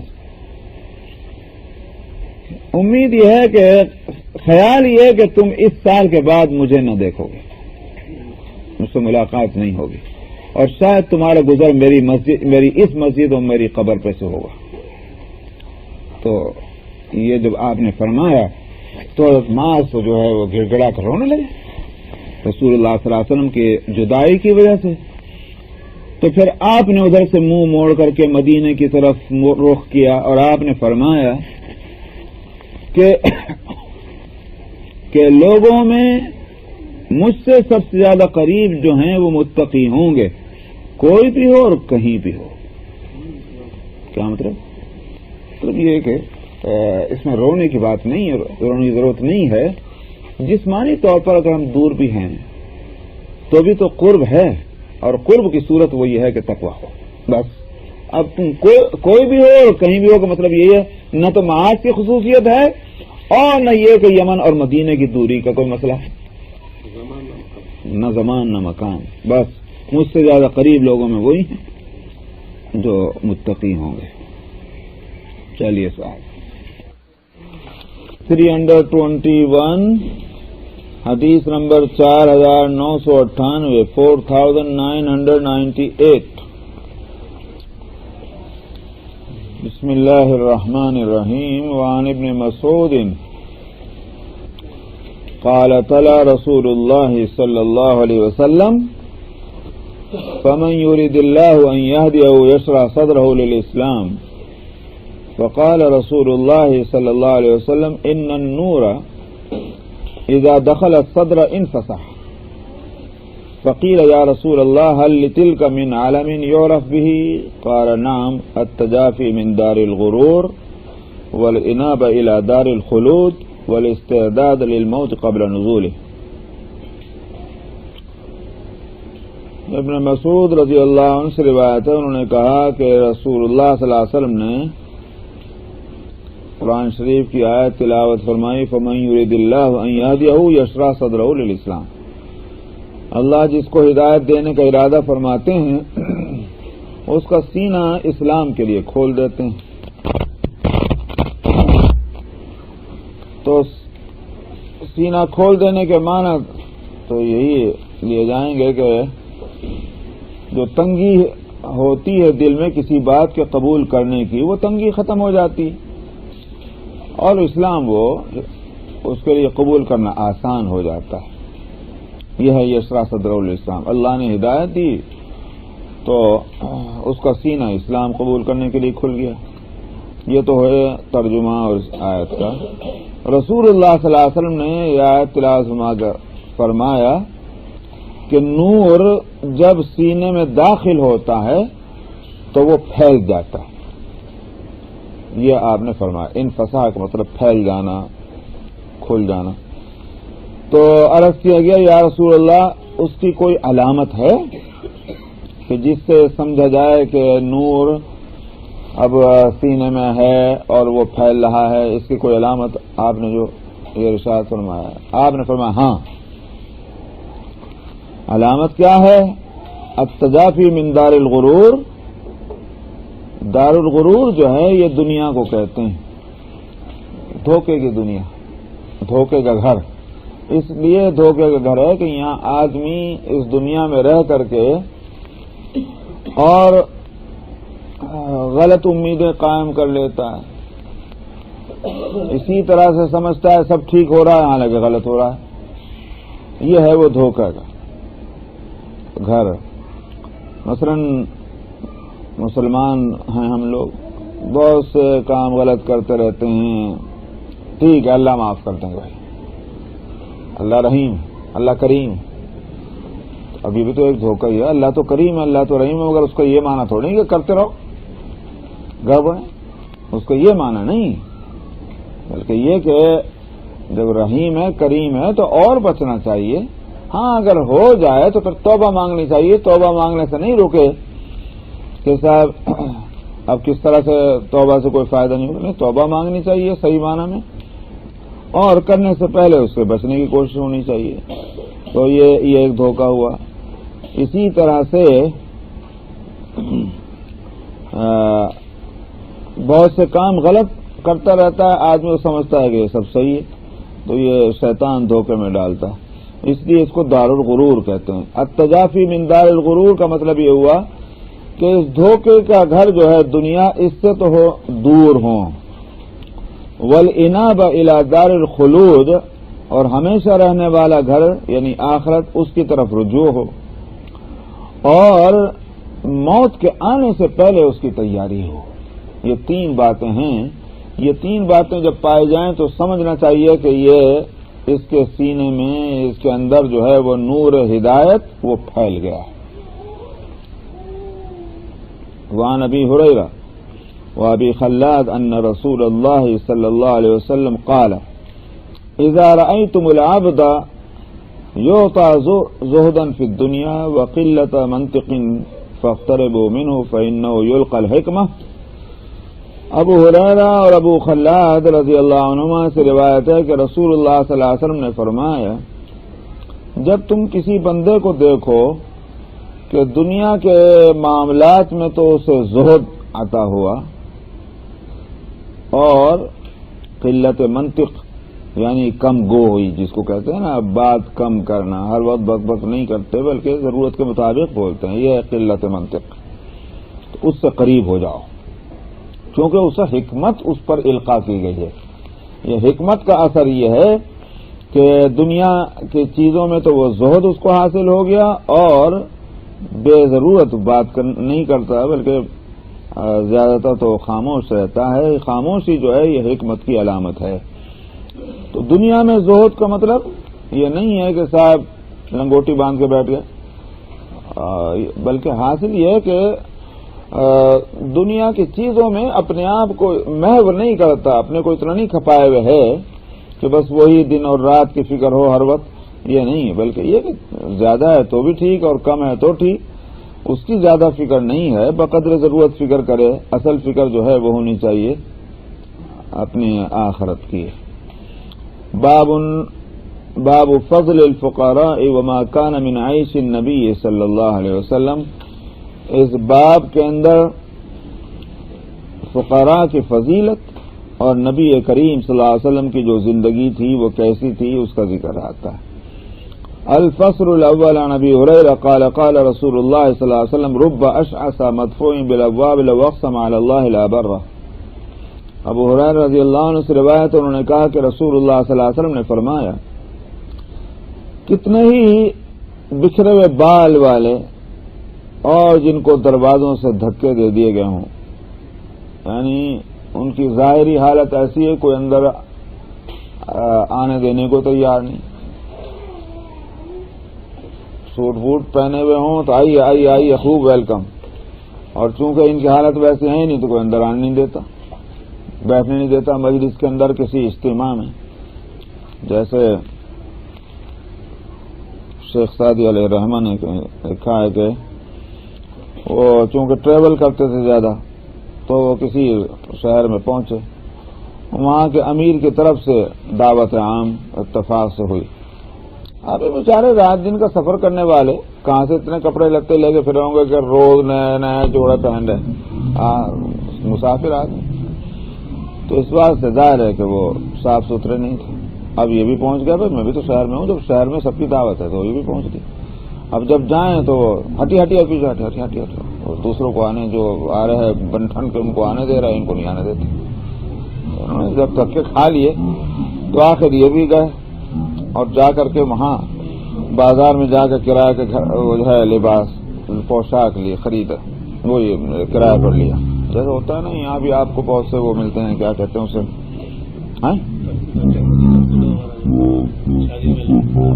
نہیں وہ مختلف کے رینٹ پر ملتے ہیں نا بھائی، آپ کو کیا بولتے ہیں جیسے گون ملتی ہیں اور کیا کیا چیز، تو کرایہ پہ انہوں نے لباس لیا اور پہن کر کے ٹھیک ٹھاک بنٹھن کے آ رہی. اب تو جیسے پہنچے آئیے آئیے آئیے جناب اندر، خوب ان کو لے جا کر باقاعدہ ان کو اس طریقے سے بٹھا بیٹھ گیا.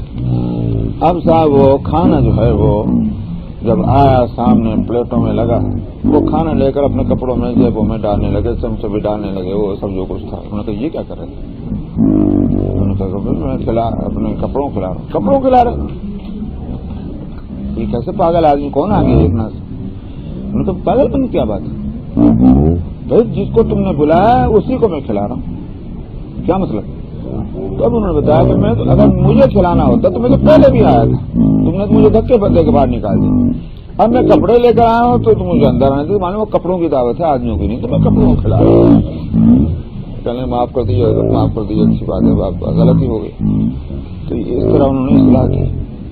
تو یہ ہے کہ بھائی کتنے وہ لوگ ہیں بال بکھرے ہوئے جن کو دروازوں سے دھکے دے دیے جائیں، لیکن کسی کو اس کے کپڑوں کی وجہ سے ذلیل نہیں سمجھنا چاہیے.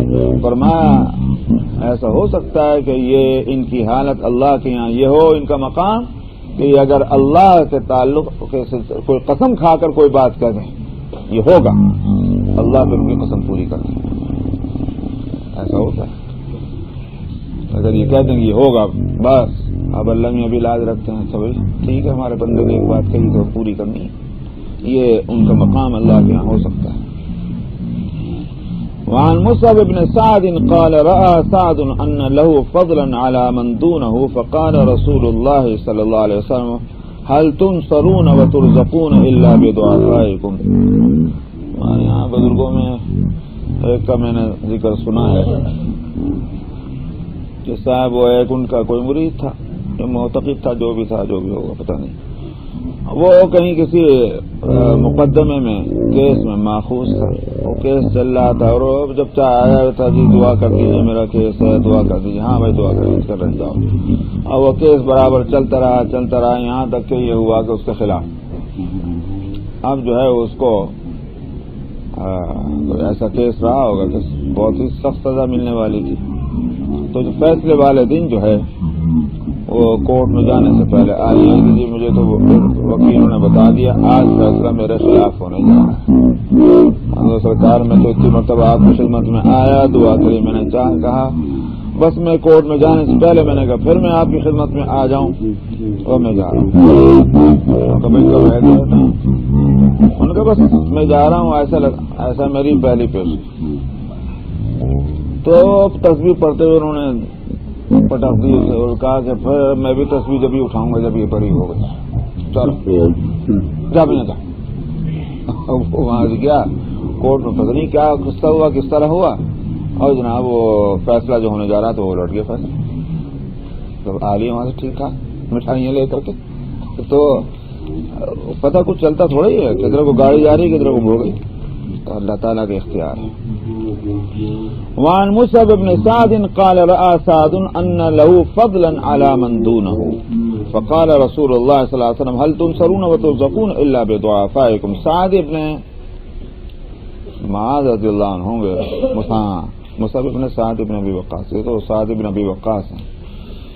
تو مصعب ابن سعد کہتے ہیں کہ سعد رضی اللہ عنہ کو یہ خیال ہوا کہ ان کو کچھ فضیلت حاصل ہے اس لحاظ سے کہ صاحب یہ مال والے ہیں، سخاوت کرتے ہیں، غریبوں کی مدد کرتے ہیں، بڑی فضیلت کی بات جو مجھے حاصل ہے. خیال ہوا حضرت سعد کو.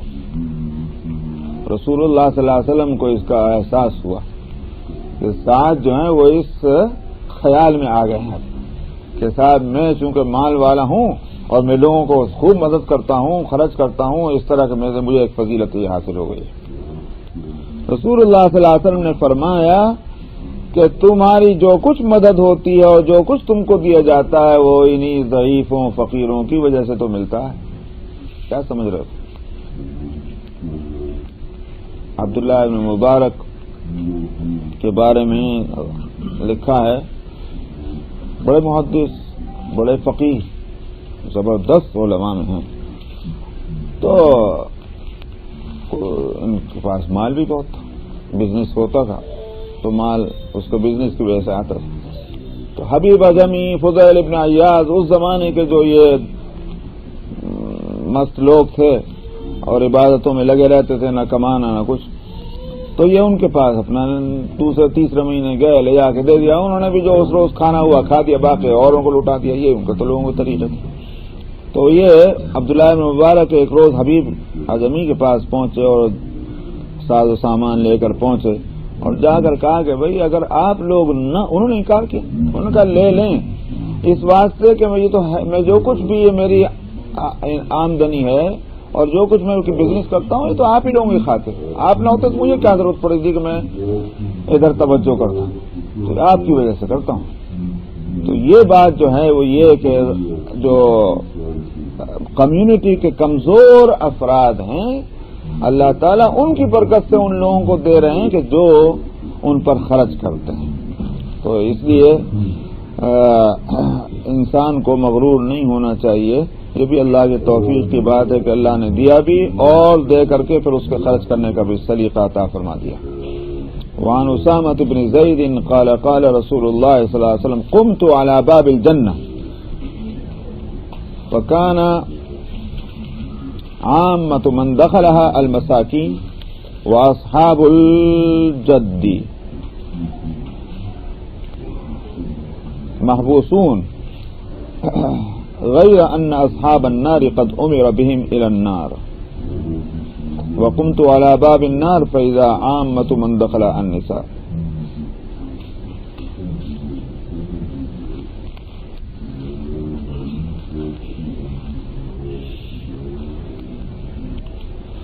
حضرت اسامہ ابن زید رضی اللہ عنہما سے روایت ہے، انہوں نے کہا کہ رسول اللہ صلی اللہ علیہ وسلم نے فرمایا میں جنت کے دروازے پر میں کھڑا ہوا،